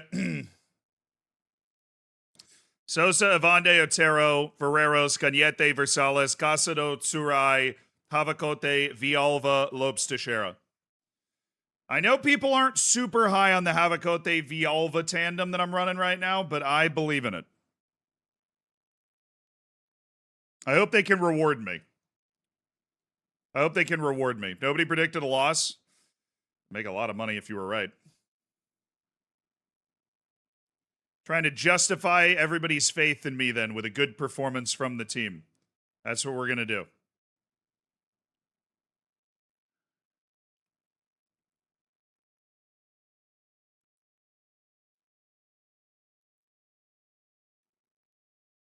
All right, boys, here we go.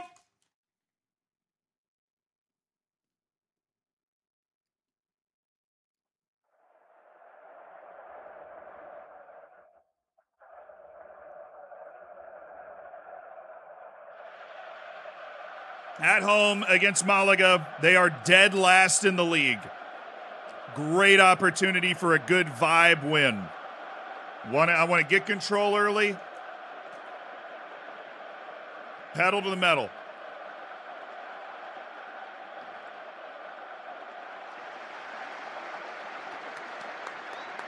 A beautiful day at the Tingus Pingus.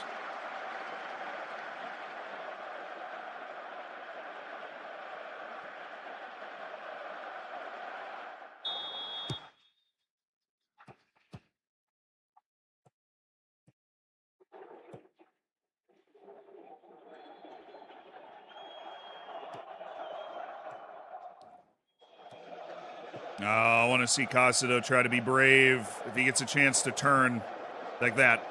I want to see him try and make a pass like that. Nice. Casido. Havacote. Cañete. Oh, I like Lopes. I like the way that he got that on target. That was very well done. A great defensive hustle here. Who is that? Sarai? Oh, and then Villalba stepping in front with the takeaway, and that wasn't a highlight. Okay, buddy. Okay. That wasn't a highlight. Villalba. Nice. Versales. Yes, take him.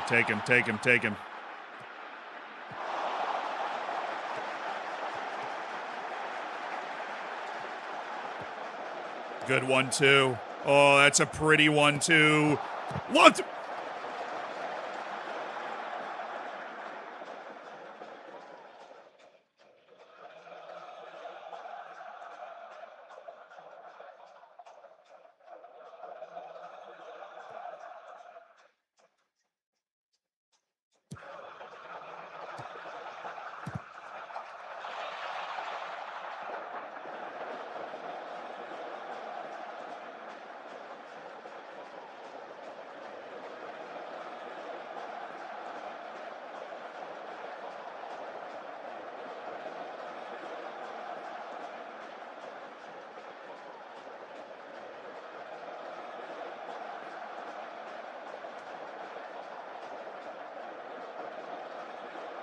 Why are you trying to take a touch there, Allison? Why are you trying to take a touch there?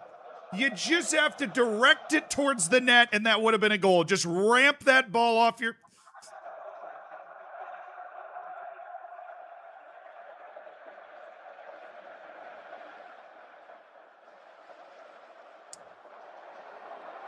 I mean, it's a great block, but, like, why are you taking a touch there? The keeper's trying to get to the cross. You got to it first. If you just knock it towards the goal, it's going in. Goodness gracious. Cañete with a chance to attack. He loves that. There we go! Havacote! Zephyro Havacote, the Flying Dutchman for UD Melilla. That is exactly what the doctor ordered. Zephyro Havacote. Beautiful. You know, a lot of people overlook Zephyro, but I've viewed him as one of the most important players on our team the moment he started to put things together last year and get confident enough to play consistently in the first team. But he's just such a hard mark with his passing and his aerial ability. There's no way we're shooting that. I mean, Villalba, give me a break. Villalba, give me a break. There is no way we're shooting that.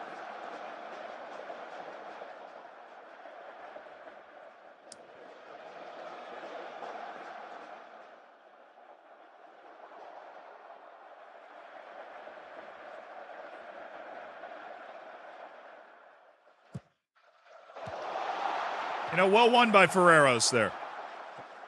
I've actually been pretty impressed with Ferreros this year.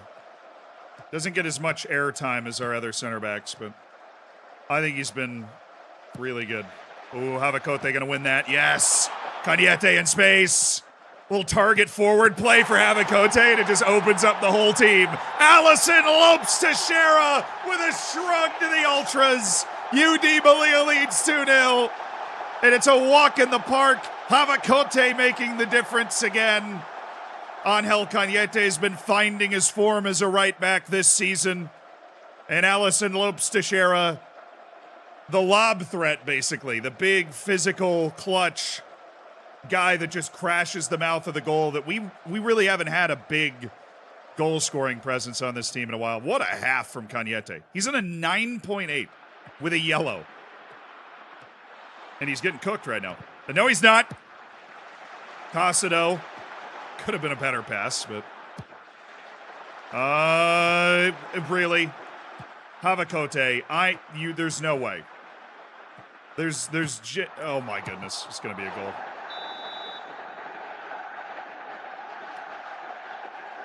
Havacote trying to play that with his foot.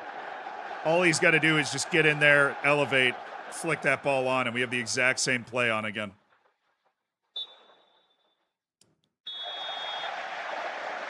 First and only shot of the half.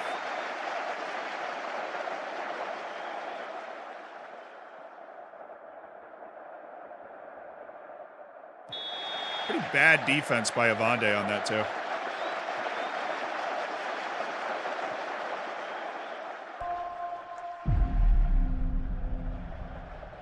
But it takes the wind out of your sails after a pretty dominant, comfortable half to give something up like that.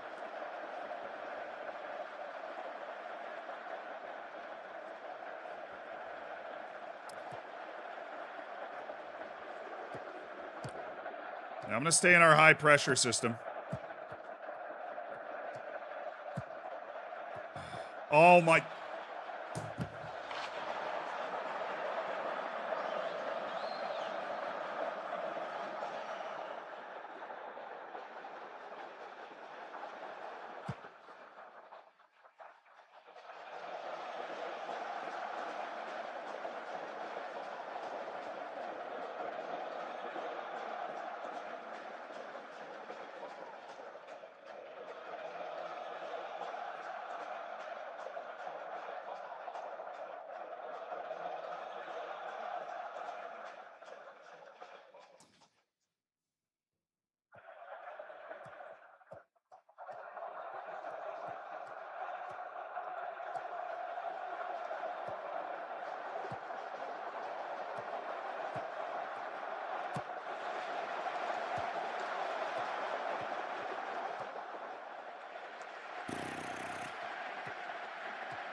There you go. There you go. There you go. There you go. Angel Cañete says, absolutely not. Not on my watch. Not now. Not later. Absolutely not. This Havacote-Cañete combo today has been absolutely lethal. Havacote just reloads. Defense is trying to switch who's marking. They bring a midfielder in. Cañete crosses him up so hard he can't even see straight. Deposits it at the far side of the goal. A 10.0 from Angel Cañete today. Kjær.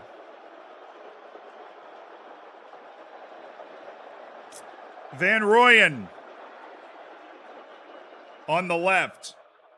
And Salvador is going to get Otero. I don't know what's wrong with Otero today, but something's wrong. Why? Sosa's just in a weird headspace, but whatever. He does his job.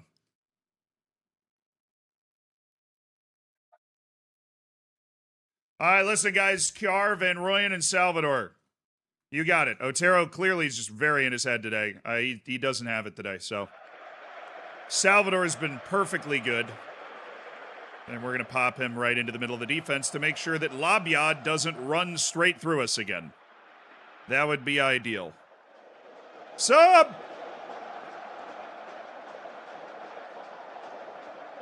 Urbanic, get Lopes Teixeira.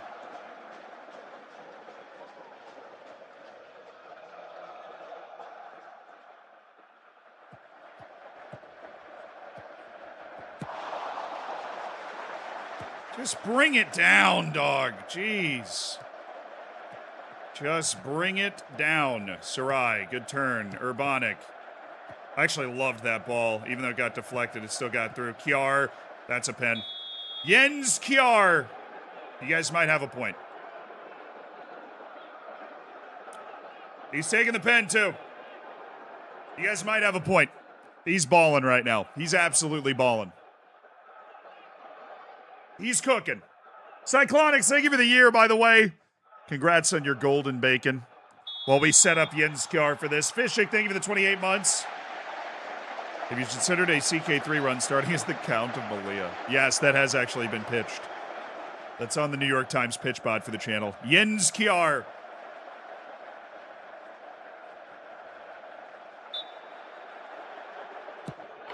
Ices it for you, Di Melilla. The Dane scores again.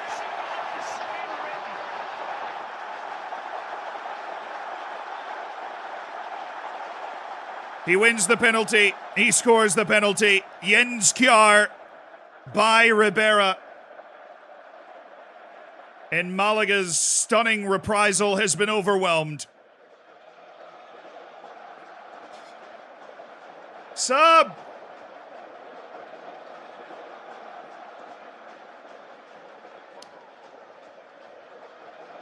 Rubio, get Cañete.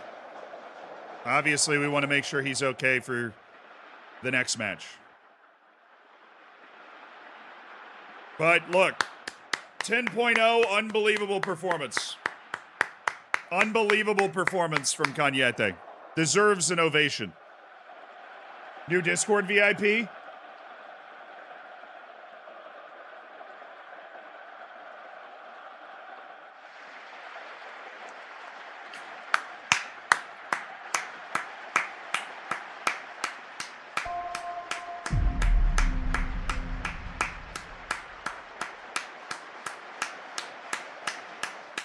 The Discord VIP, which forever grants access to all sections of the Discord and honors your longtime membership of this community. 86 Lars, congratulations on becoming a Discord VIP.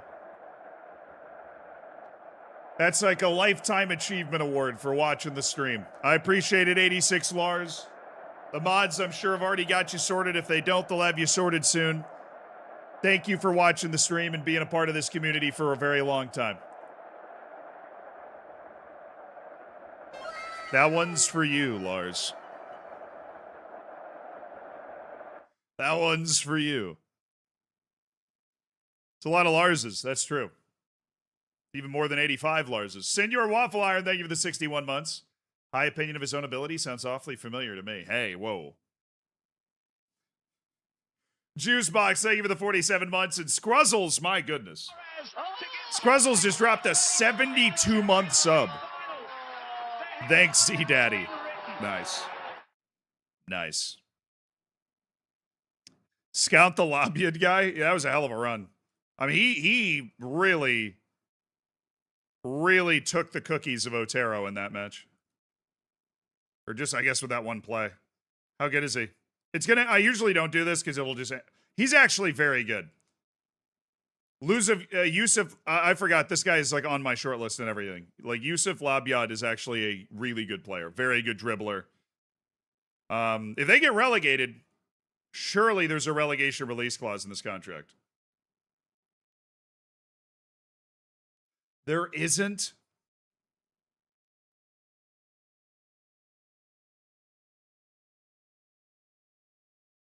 He doesn't have a relegation release clause.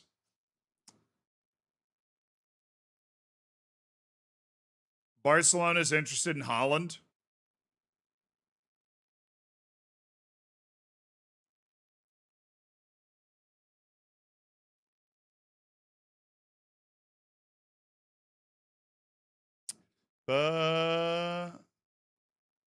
Am I crazy for being in 2047 in the same save? No, you're not, dude. I didn't play the save for almost a month with all the World Cup stuff that we were filming.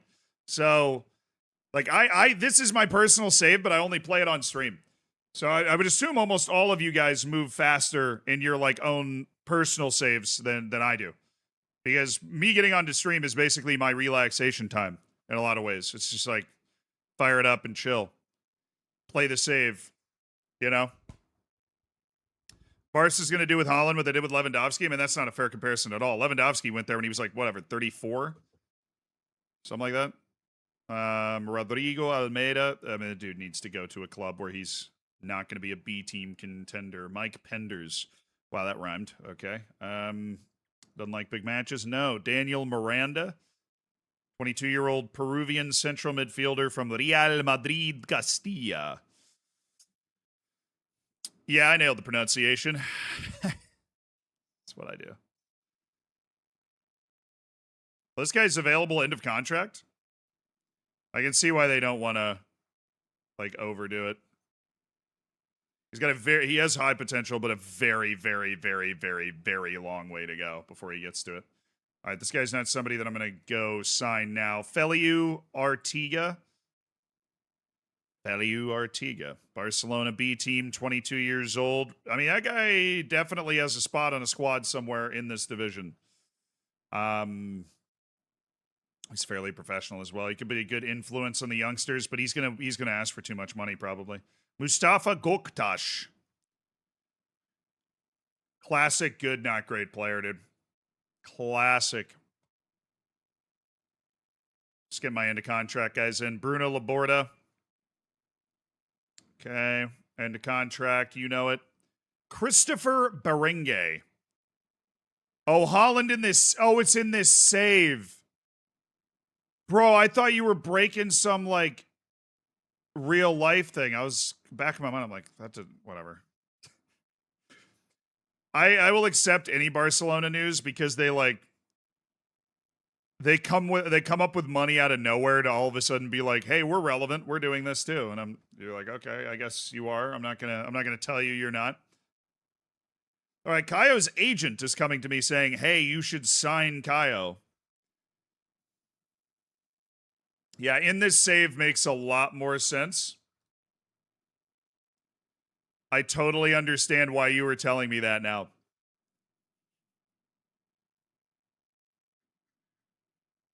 They are doing the exact same thing they did with Lewandowski. They're getting the last tread off his tires, you know?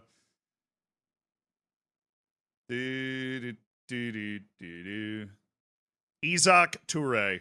20 jumping reach, 16 strength. You have my full undivided attention.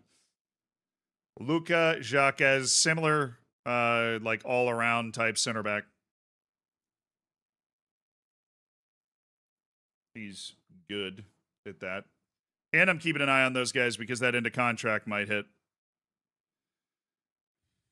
You know, Giancarlos is getting better. He's getting a lot better. He's starting to look like one of those Brazilian kids that's a can't-miss type of prospect, you know? Villalva's going to become a Spanish citizen in January, so there is, you know, room, and we now finally have a Brazilian on our team in Alisson Lopes Teixeira. So if Giancarlos, I mean, that's a good player. He's getting better. He's one of those guys been on our short list, and we're like, oh, he has huge potential, but we've seen a pretty significant upgrade in Giancarlos. Like, mentally outstanding. I mean, he's incredible. Physically, he's kind of a little sneaky, slow, but for an inside player, he's fast. He's obviously great. You know, it's just a really good player. Does not influence the game aerially, despite the fact that he's 5'10", only has 5 jumping reach. He's not a late arriving guy in the box. I think this is one of those things where if, like, Villalva moves, any concerns, consistency, he's obviously one-footed. He's a very weak left. Yeah, our non-EUs right now are Lopes Teixeira, Villalva, and, don't tell me, Ivande.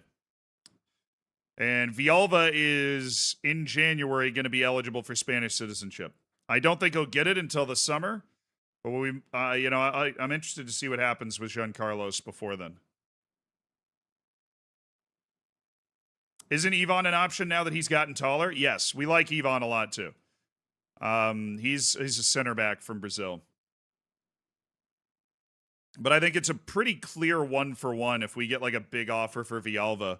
Because I think we're pretty clear on the fact that Villalva, with his injury history and everything, is not a guy that we view as like a ride or die that I would never sell, right? And there's been interest in Villalva, and now that he's staying fit more, hopefully an offer actually comes in.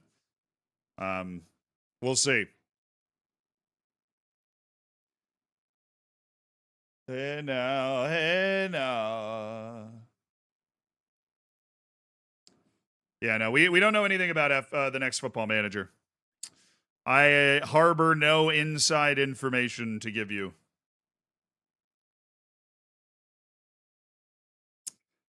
I mean, look, screw the potential ability. Like, Jean Carlos is a guy that I think slots in, dictates tempo, killer balls, right? He's somebody that I would play if he was on my team right now.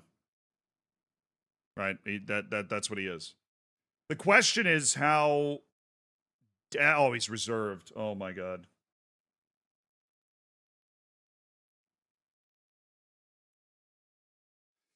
How desperate should we be to sign him? Like, do we want to go after him in January and force Villalba out, or like how desperate do we need to be?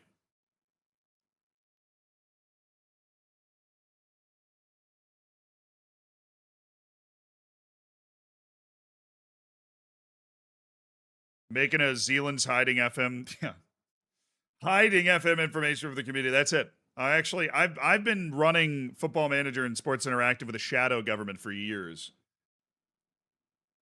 I don't need to find out the inside information. I'm the guy making the inside information.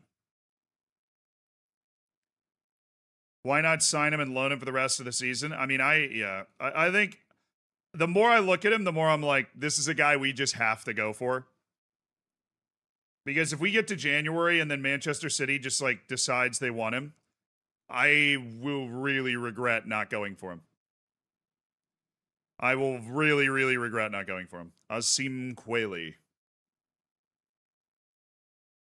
Leandro Rakic.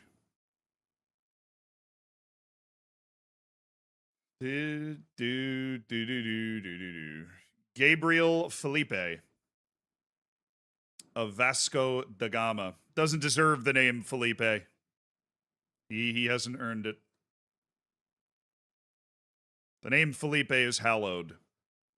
He has not earned it. Guido Ojeda. Goalkeepers develop until like 28, so he has plenty of time to get towards how good he could be if he ever feels like heading that direction, perchance.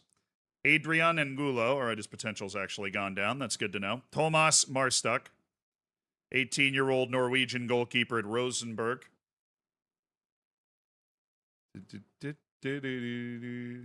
Musa Bea. I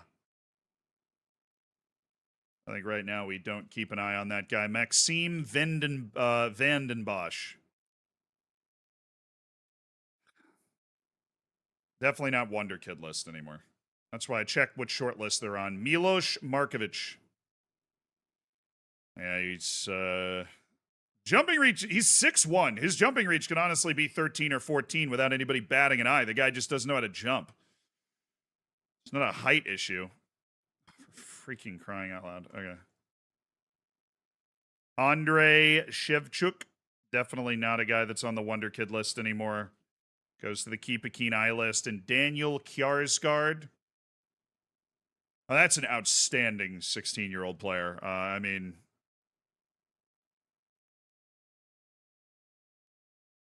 I know the answer, but I got to ask anyways.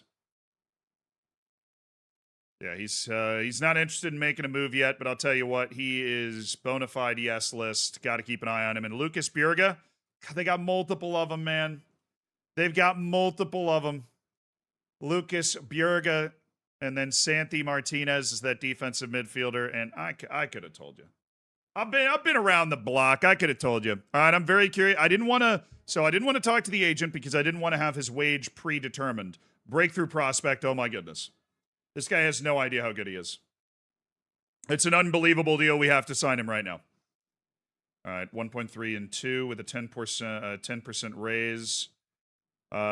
Sir, I believe you have a chance to be one of the best players in the world. So it's $160 million with a $1.1 million contract. He's going to accept that immediately. Okay. Could have pushed it a little more, but didn't want to anger him. $21 million. No skin off my back with the amount of money that we're normally turning through. That is your classic Brazilian Wonder Kid release clause, just around $20 million. Somewhere from 20 to 30 if you let him stay in Brazil a little bit longer, but Groin strain for Nicolo Savona. How are we doing on our promises so far? So we got a couple of active ones. Find suitable loan, calm down, give Cesar appropriate playing time. Okay. Villalba and Mbambo are okay. And then Cesar is the other one on the playing time promise. Oh, yeah. Hey, can my assistant coach talk him out of it? No.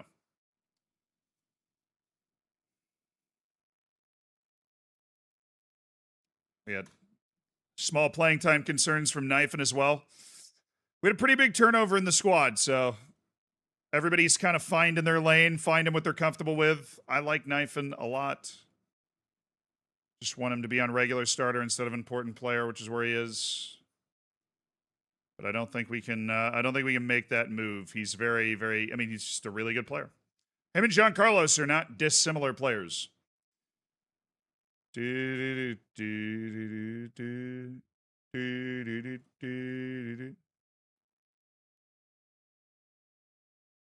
not squad. I clicked on the wrong one. Okay. He's on regular starter instead of important player. We just haven't quite been able to keep him at important player to keep him happy. Fully happy. He's a cocky guy. Wow, yes, that was quick. That was quick. 21.5 million down for Giancarlos out of a transfer budget of 107 million. He'll join in January, and I agree with Breakthrough Prospect. We should be able to either find a loan or I don't think we have room in the B team. He would technically be willing to play in the B team, and that would be completely unfair. There's going to be a La Liga team that wants Giancarlos because we definitely want him to stay in Spain. And that also opens the door that if we get a big offer for Avande or Villalba, that, you know, Giancarlos could walk through that door. A nice door for sure. All right. Saying Cesar's not getting enough playing time. Well, guess what, buddy? It's time to play. Bongani, Van Rooyen, and Cesar, our Europa League squad for Aris Thessaloniki. Not an easy match. I'm going to go with Salvador, Otero, and Gutierrez. I want Otero to get his vibe back. His baller vibe. All right, Gerard, let me see if I can get you playmaking back. And then Francesco Sessa is just a reliable space eater. I love Sessa. Knifin's 100% playing in this match, so we're going to drop Havacote for him. And then other wing, we'll go with Kiar. Because Villalba's been okay with us having Jens Kiar kind of come in, like go in and out. We also could drop Lopes to Sheriff for this. I'm going to go with Yuri Urbanic. He was so bad in the last European match. I want to give him a chance to redeem himself, basically. And then Ovi Ejihiri. So Ejihiri, Salvador, Otero, Gutierrez, Van Rooyen, Cesar, Gerard, Sessa, Knifin, Kiar, and Urbanic. All right. I like it. Europa League, baby. We've played 5 matches. We've won 4, and we have the draw at home against Eintracht Frankfurt. At Aris Thessaloniki, if we win this, we have 5 wins from 6, and that doesn't guarantee top 8, but it puts us in a hell of a spot because our last 2 matches are a little more difficult. We've got like Inter and somebody else of big league ilk. So win this match at Aris Thessaloniki, which this team should be good enough to do, and we'll be in a good position. Come on, boys. Come on.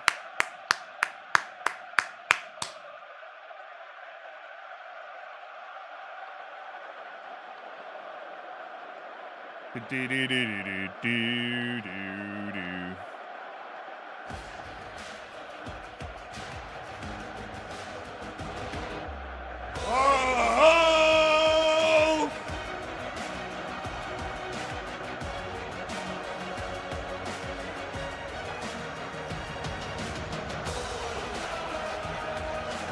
Oh!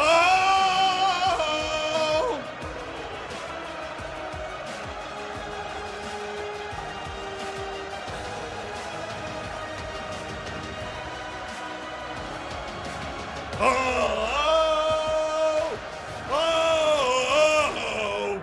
Welcome to Greece. It's Aris Thessaloniki. against UD Melilla in the Europa League, match day 6 of 8.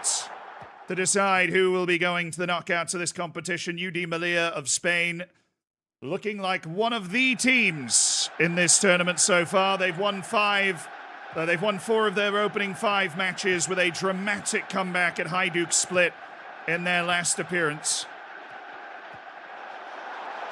Jens Kjær of Denmark, that's a beautiful ball, looking for Nathan Egger, and Nathan inside to Van Rooyen. Oh, he got taken out!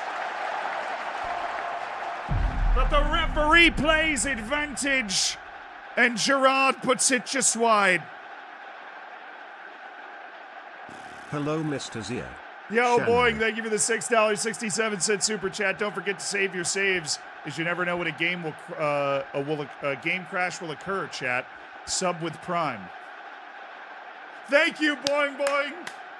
Great super chat on YouTube. Remember to always save your games. I have a post-match autosave, so every result is instantly saved. I always recommend you do the same.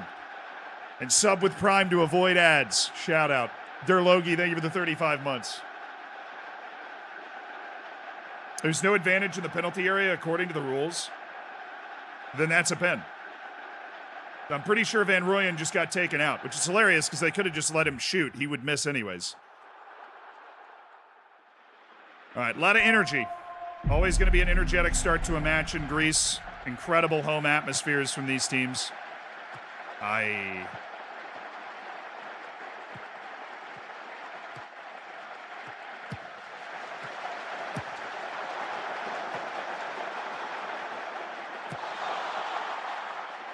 It was weird. I didn't feel overly threatened by that. That angle was nasty. Especially hitting that with his right foot.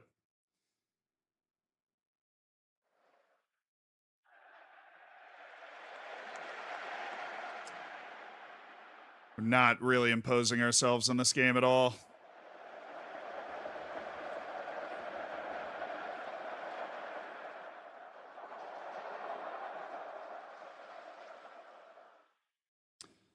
That's where set pieces come in handy.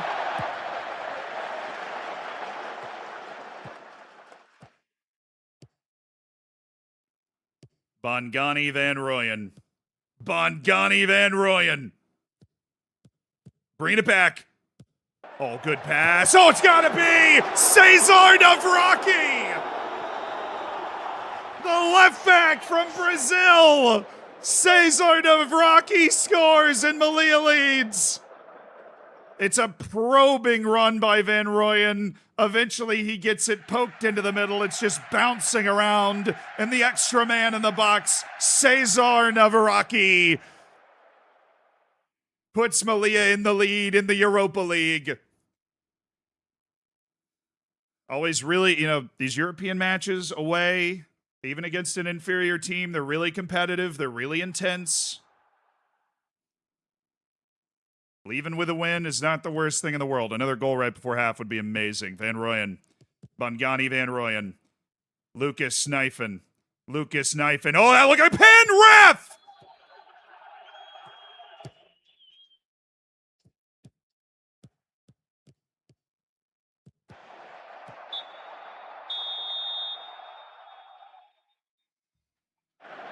Ref!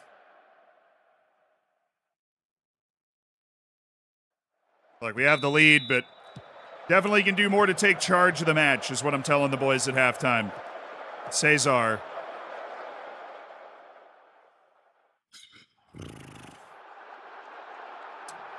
Yeah, this ref, they're getting away with murder in Greece right now. Oh, we're there. No, my goodness.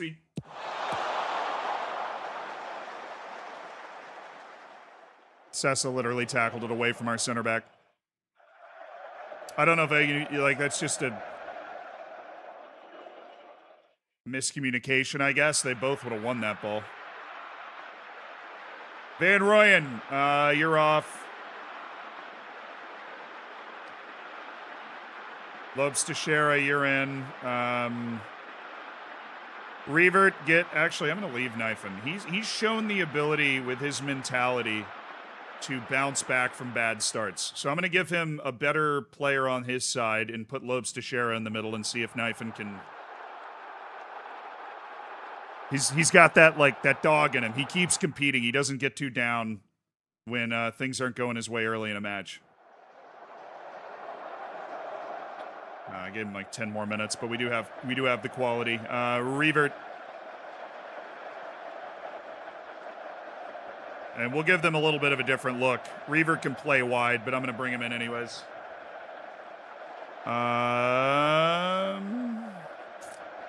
All that talk about how all these, how great all these attacking players are. And then they don't give us much. Villalba, go finish this game off. It's only 1-0. So we're bringing in Revert and Villalba. No Kjar, no Knifen for the rest of the game. I'm inclined to actually bring us back defensively now. I mean, they've played well. We're certainly not getting control over the game out of being aggressive. I'm going to bring us back into a more reserved tactic.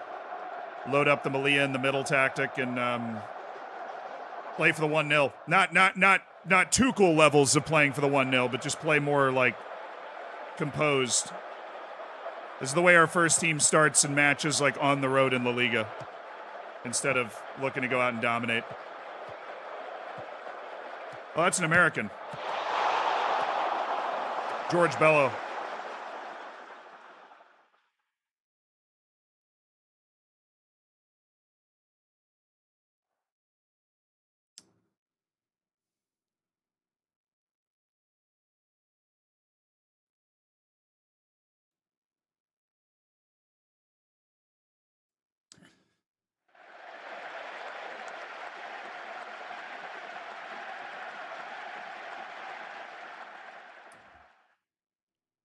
We won!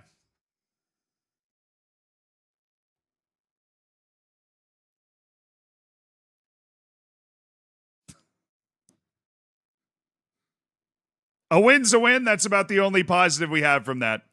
We gave them one good chance, but it was a pretty good chance there in the second half, and they missed it. We struggle to overcome Aris Thessaloniki. You know what? That's a ridiculous headline. We won on the road in Europe. Who do we think we are? We're second in the table right now, behind Manchester City, which can't wait for that. So our final Europa League matches are Besiktas and Inter, which is why we wanted to kind of get everything on the board there. We got one more match until that little winter break, which is only like 2 weeks. It's basically another international break here in the back half of December. So let's get a win, shall we? We've actually put a run of wins together.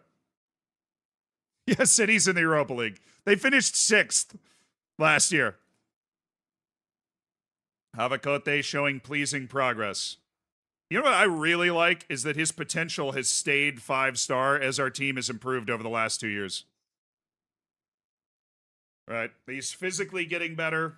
His, technical ability and his passing ability has always been there. He's a dangerous, dribbly boy. We're emphasizing his pace. And we're also hammering his weak foot.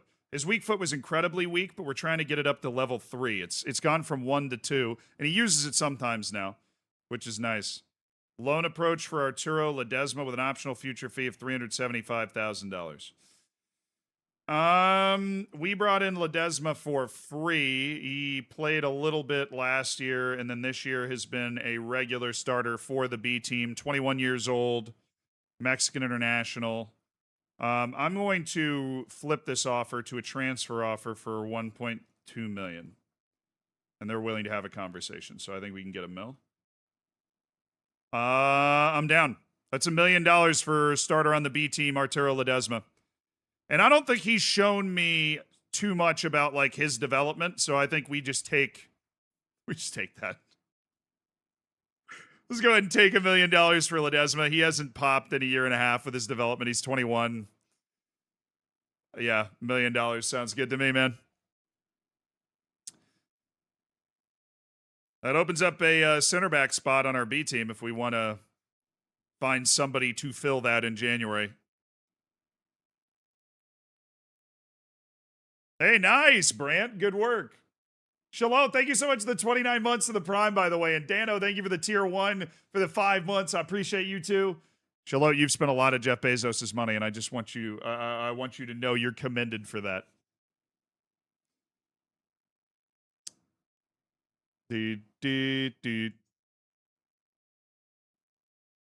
Oh, hey, Barca. Yeah, no, we know they're not catching us by surprise. We saw them coming on the schedule. It's a big match. I mean, this is the match that everybody in the league is tuned in for. It's the top two teams in the league as things stand right now. If we win it, we are 1 point behind them. But they've been terrifying this year, dude. I have the second most goals in the league. They have the most. And they also have the best defense in the league. Like they've been they've been terrifyingly good. They've been really terrifying. They have plus 42 goal difference in 16 matches. Their losses are Atletico Madrid and Racing de Santander. Well, I have losses to Valencia and Villarreal with draws against Girona, Espanyol, and Mallorca. We beat Real Madrid earlier, which was just super sick. Yep, there's the knife and conversation. Well, I'm not gonna lie, you kind of cheeks in that last game we just played. You know? You're a new signing, and I need you to be patient. You're playing at regular starter level right now. It's not like I'm ignoring Knifin. He's hurt. You're being unrealistic. Okay. Look, there's no reason to get... I was just trying something. So there's no reason to get carried away, man. It's not going to be hard for us to give you 1 or 2 more games here or there to make sure that you are at the playing time that you want. It's just... Well, I'd try something, man. My bad. Holding me back.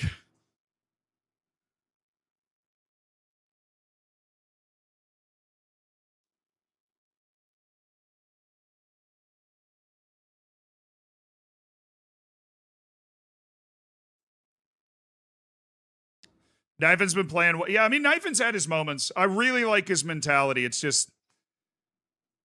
I think he's getting used to the level, to be honest with you.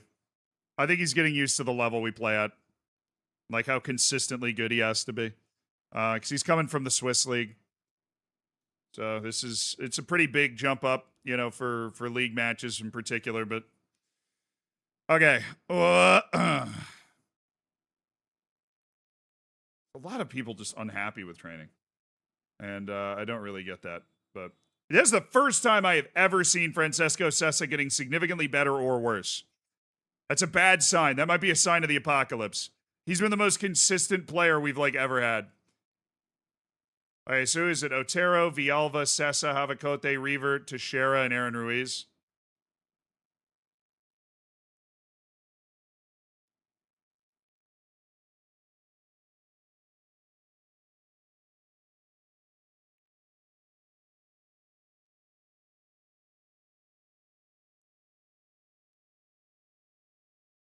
He doesn't like where... The problem is I don't get an individual report of their upsettedness. I just get this report. The out of possession training they've been assigned to work on is not beneficial. Okay. Can I just talk to the individual player to find out why they're so, Okay, I'm going to take Sessa's off. Clearly, he's thrown a little hissy fit in training. Villalba and Havacote.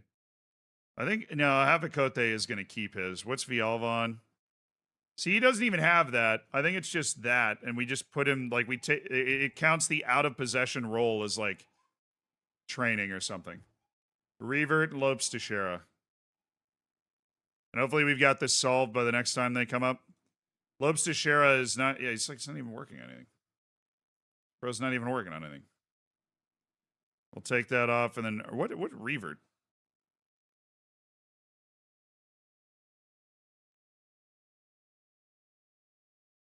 Yeah, Revert's been getting worse this year. I don't know what that's been about.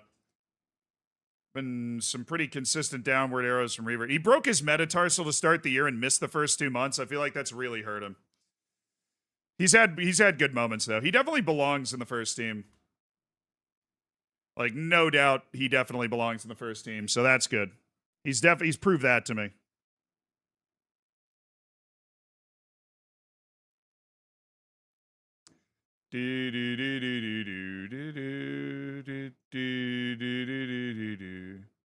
All right, Ivande, Otero, Ferreros, Versales. Kind of wild that when you change this during a match, it transfers over. No other tactical changes during a match, but if you change, like, if you load a new tactic into the slot, it literally transfers over to, like, your main tactic screen. It's pretty wild. It's new to me. All right, I've liked the Casado Sarai pair. I've really liked that. And Mbambo's not ready. Yeah, well, I mean, after the winter break, Mbambo and Savona will be back around the team, but not right now. So Urbanic, surely not. Very ready for that loan whenever that arrives. Villalba, it's still just Atletico Madrid, dude.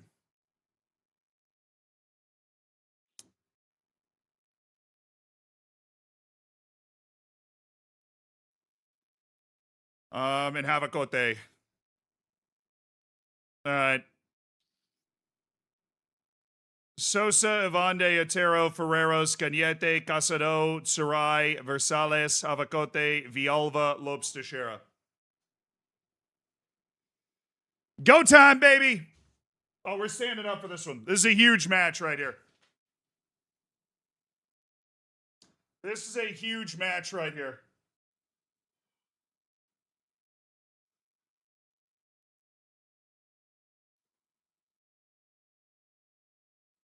Yeah, we're getting up. We're firing up the standing desk.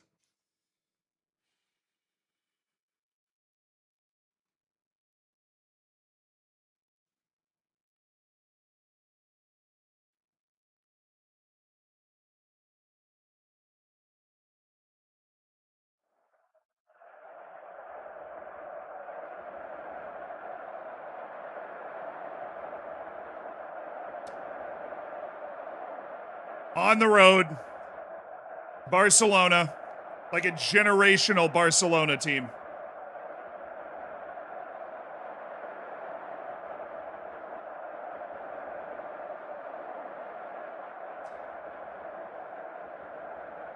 We already beat Real Madrid away. We are still 4 points behind Barca after 16 matches.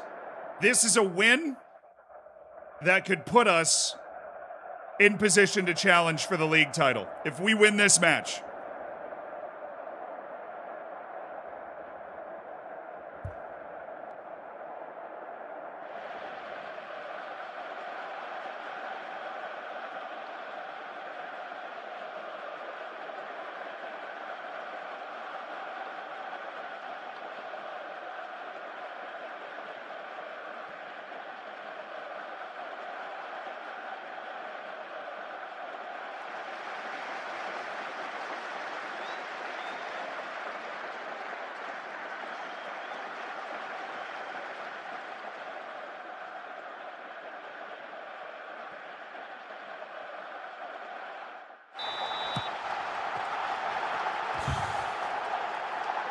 Let's go, boys. Let's go. Good performance. Good performance. Good performance. I'm going to give a good account of ourselves today. Start the match the way we want to end it. Cañete, one of those guys that can make the difference in the biggest matches. Otero grew up at this club. Villalba, Versales. Sarai, good step. Versales, Havacote, Cañete, he might be in! He is!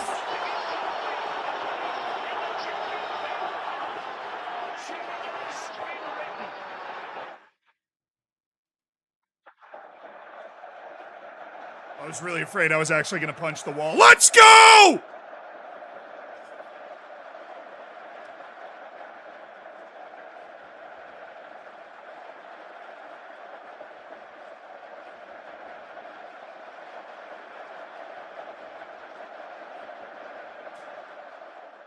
I mean, you could not start a game better than we just started it. Absolutely beautiful from the Havacote-Cañete pairing.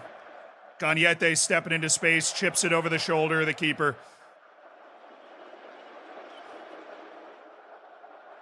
Cañete's the perfect type of player because not only is he world class and we totally believe in him and we're putting him in a position to succeed, but he's been with us for a few years.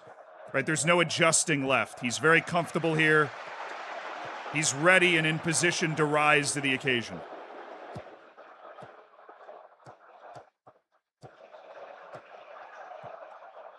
Good job, Ferreros. Oh, yeah! Good job, Otero. Yes, sir. Follow that run, block that shot. Easy, easy. Ferreros keeps him from getting by. Otero cleans that ball away.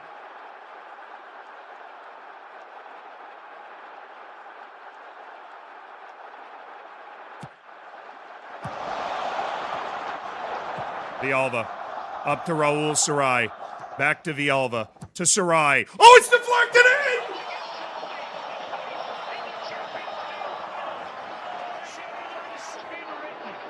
Oh, it's a disaster for Barcelona! It's an absolute disaster! Piero Hincapié has made a mess of it. Raul Sarai left alone. And he's just put it in the mixer, and Hincapié got caught in two minds. Melilla leads by 2 in the Camp Nou. This is unbelievable.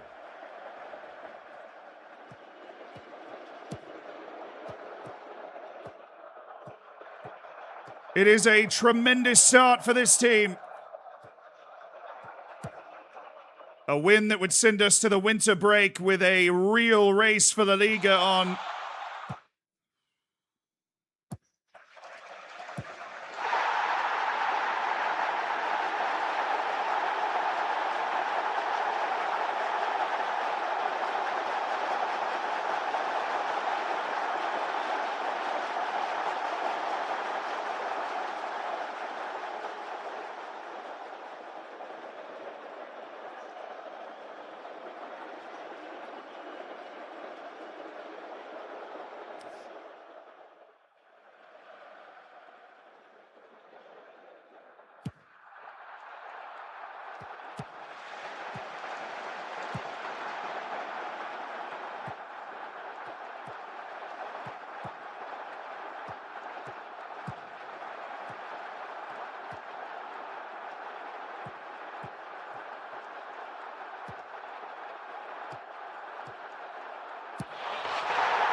Bring the tablet over.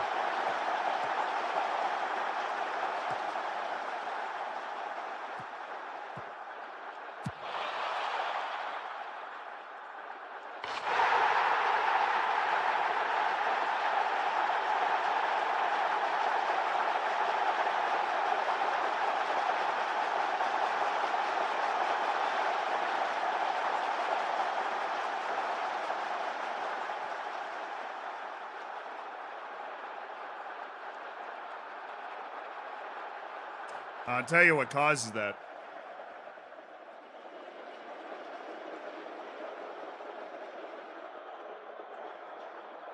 Is Jonas Anderson's an inverted forward, or like an inverted wingback. He's getting inside, creating those 1v1s. He's keeping the defensive midfielder from being able to like shadow.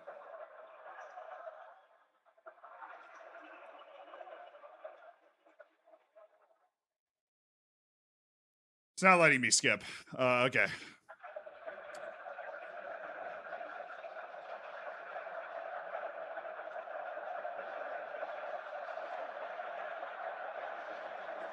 It drops Sarai on that side too.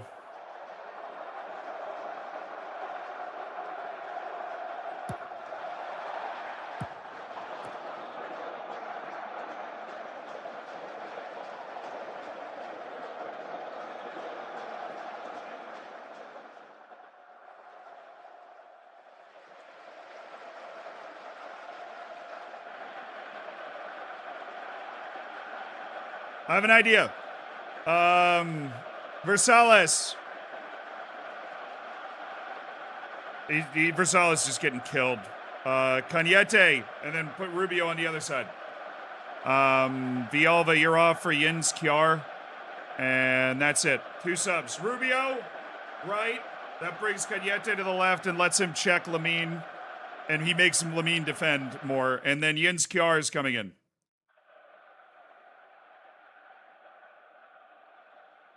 Okay. Villalba's doing nothing.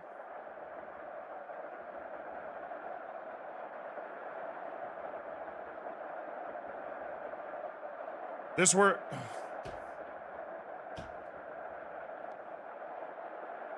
That normally works! Why is he demotivated this time?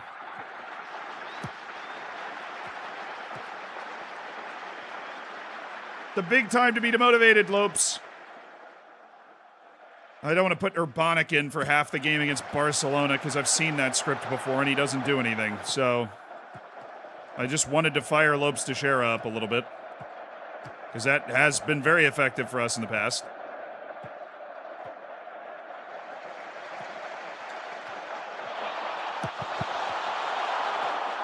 Okay, I think we got to live with that. We did a good job of blocking.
Gonna get Avonde off. It's gonna be shaky after that. All right, Urbanic, you're in.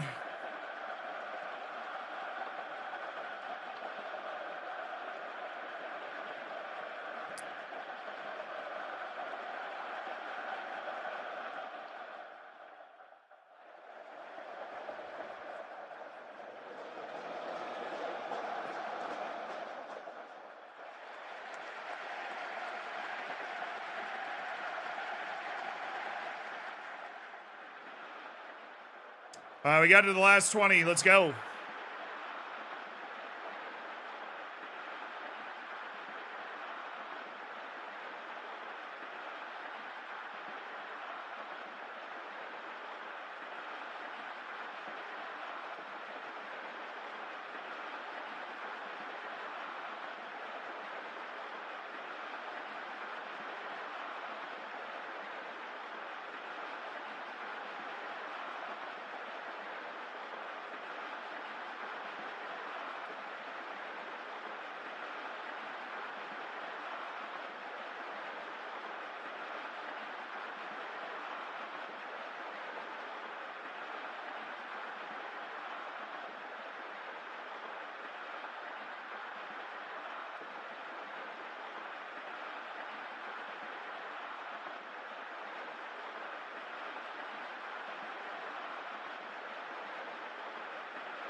All right, Knifen's in.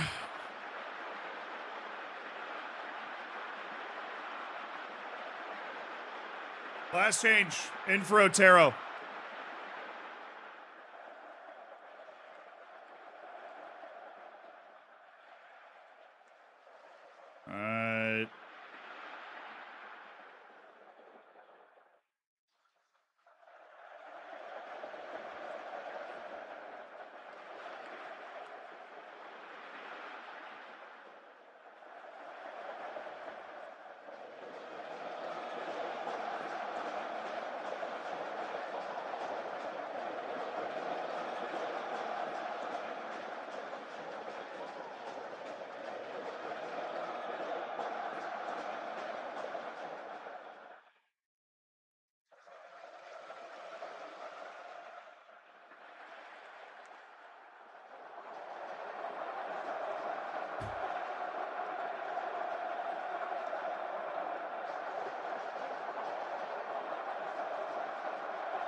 How is there not a single highlight after we did that?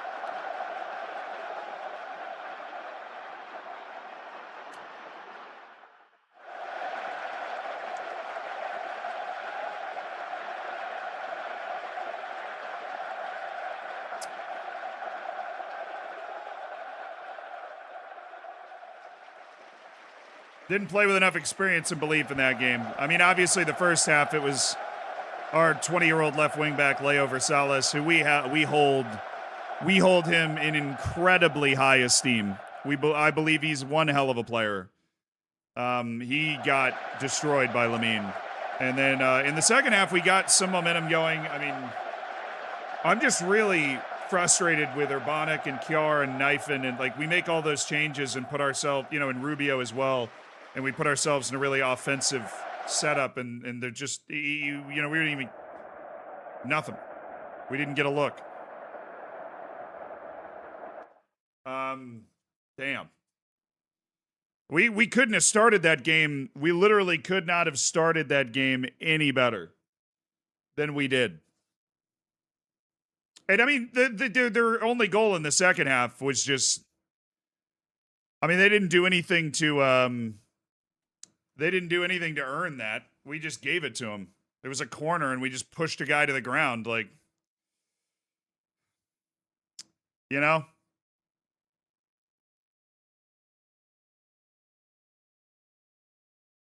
That's a very tough loss, as that puts us 7 points behind them at the top of the league.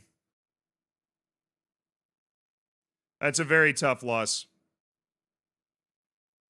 We'd had the type of start to the season where we were like, we were going to try to give ourselves a chance. We were going to try to give ourselves a chance. But alas, we didn't. Ivan Verkruis. Guy's potential is like genuinely unbelievably high. But whoever has been in charge of developing him and Herman van Zutphen, what are these guys doing? I see this wasted potential and I just, I hold my hands up. There's a real lack of quality development operations on this planet. Got to be developing these guys better. Barbados. Jacob Wheeler at Arsenal from Barbados. Okay, well, that's actually EU for me, so that guy could find his way into a B team. Mario Martin, the Portuguese midfielder.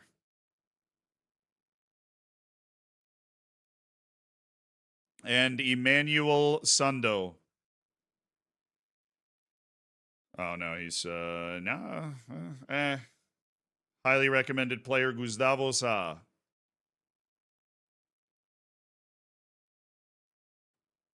Alrighty. Requested reports. Jose Pedro Lancastre. Yeah, that's kind of what I expected to see, I'm not going to lie. Amin El Boubzi. Oh, he's 24. Yeah, I think we can drop the "we're keeping an eye on him" charade. Michelangelo Caligiuri. Yeah, I mean, I think he goes to the maybe list as a guy that's 24 years old, but he's definitely good. Yeah. If Sosa goes, who starts? First of all, Ovi Ejihiri is actually a good goalkeeper that we don't mind starting Ovi Ejihiri at all. So you say if Ruben Sosa goes, which seems likely, right? There seems to be a couple of teams sniffing around that release clause that we've had to kind of guarantee we will release him for. There are a couple of first-team goalkeepers that are not at the club currently that we like. Probably most namely would be Tomasz Bashir, And we would bring Bashir in and then kind of let him learn on the job from there. He's been starting in the top French league this year on loan at Nice. The other option would be Timmy Schmidt. It just kind of depends on which one of those guys is doing better, but Schmidt seems to be hurt and he's playing worse in the German second division. So I think it would definitely be Bashir. Jannar is also a guy that we could bring in as a backup. You know, so Bashir's 6'1", his jumping reach and aerial reach is fine. It's not great. His agility, on the other hand, is great. All right, Val. The Italian stallion from Brazil. William. You know, way to keep it reasonable. You're getting a little too ridiculous with all these names in Brazil lately. I'm glad that we're keeping it restrained. Victor Manuel Palacios.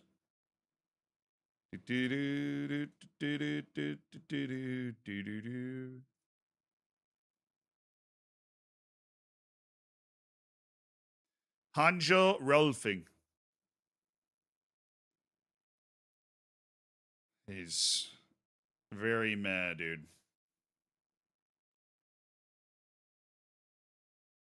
Nobuyuki Sentoku. They need to get this guy to go literally anywhere. Feliu Sardasenos.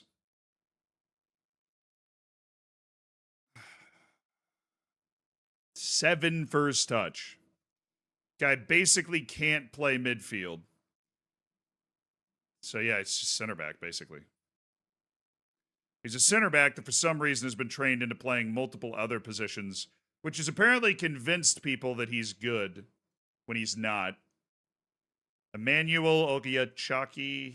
I think I have him on my yes list. A guy that his value doesn't match what he's able to do at all. Wow, David Hall. That guy's potential was really high for a little while. Like we were pretty over the moon about David Hall, but alas, Maciej Vinogradski. Mark Janchuk from Karpaty.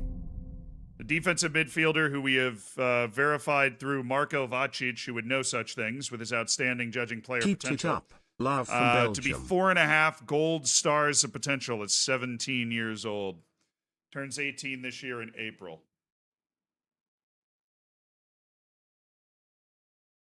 This is a very long way to go, development-wise, for somebody that I would have to pay 20 to 30 million for. That's a big bet on potential if you make it. Lucien Mahovo.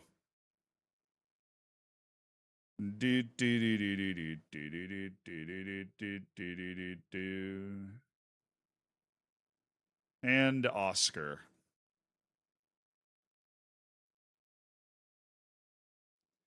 Definitely shouldn't be on the yes list. I don't know what's happening with that. A little ridiculous. Big up Mahovo.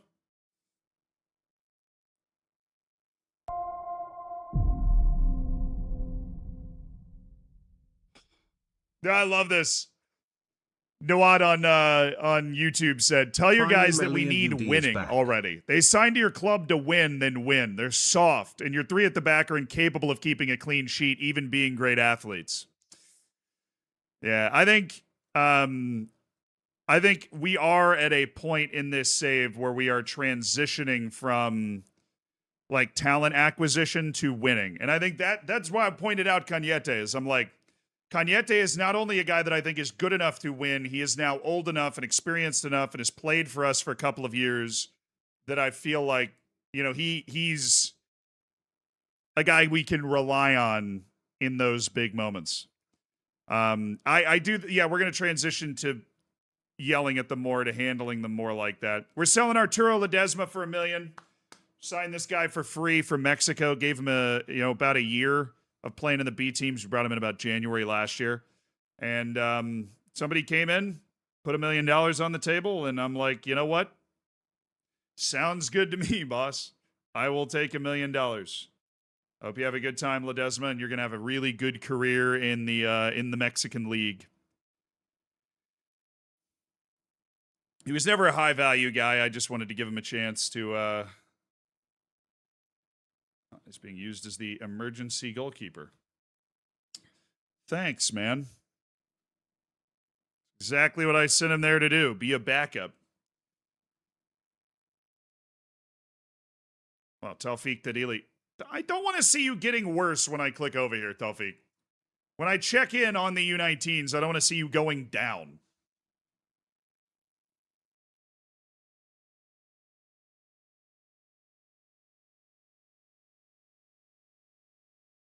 Hey, what's up, Cup?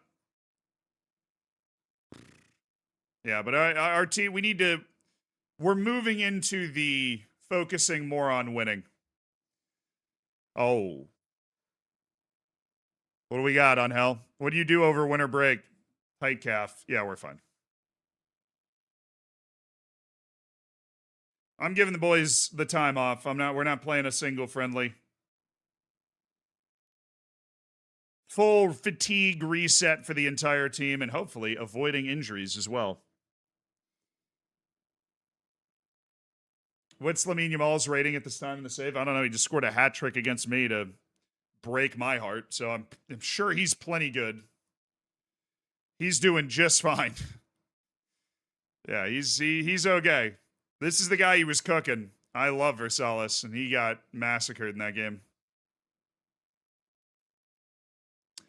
But I'll fire him up.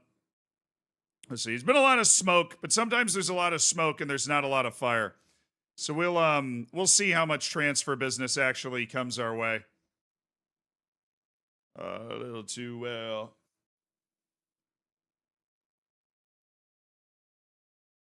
Wait, Mark is going for 100 million? Wait, I never read the news articles, dude. Oh no, they're looking at him. They're stepping up the chase for Mark. The guy we almost signed, but then we went with Navas instead.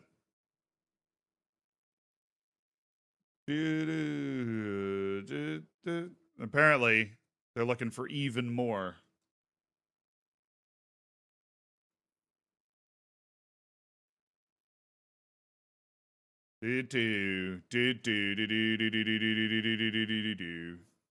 Barca looking at a guy for 250 million. Yeah, this is the smoke period of the whole process. Everybody's looking somewhere for something. Well, I'm just happy we've got Owen Leonard on our team. Because he's a stud. Who's instantly worth like just a ton of money.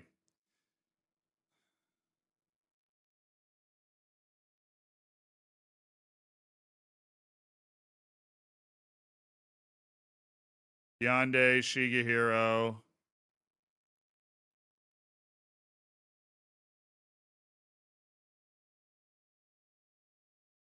Luis Miguel Navas.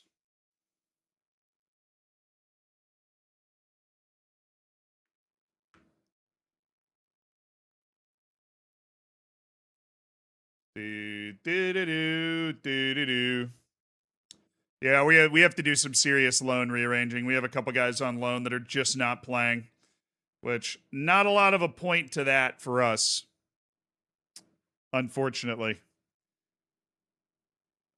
Gigo scores again. So naturally, he's getting way worse, but he's balling out. He has 10 goals in 20 matches in Belgium. Finally, he's playing decently well. All right, Adai's gotten significantly worse, actually, since we added him to our short list. Goodbye, former Taunton Town star Jaden Adai. Bongani Van Rooyen. On Christmas? Did you get in a fight with the family, bro? What is going on? Regardless, that was where we were trying to get today anyways. I'm really sad that dude, I'm sad we didn't win that Barcelona game. The way that it started, I believed that we were up to something special. ZXG, thank you for the 4 months. Sendero, thank you for the 16. Love from Belgium. Ooh, dangerous. Azelio, thank you for the 6 months. All right, I'll be back on tomorrow at a more normal time. Thank you guys for hanging out. I know it's late for a lot of you in Africa and Europe, but I appreciate you hanging out anyways. Love you guys. See you tomorrow. We'll be back with some Melilla. Goodbye. Thanks for hanging out today. I had a very good time, except for the Barcelona game.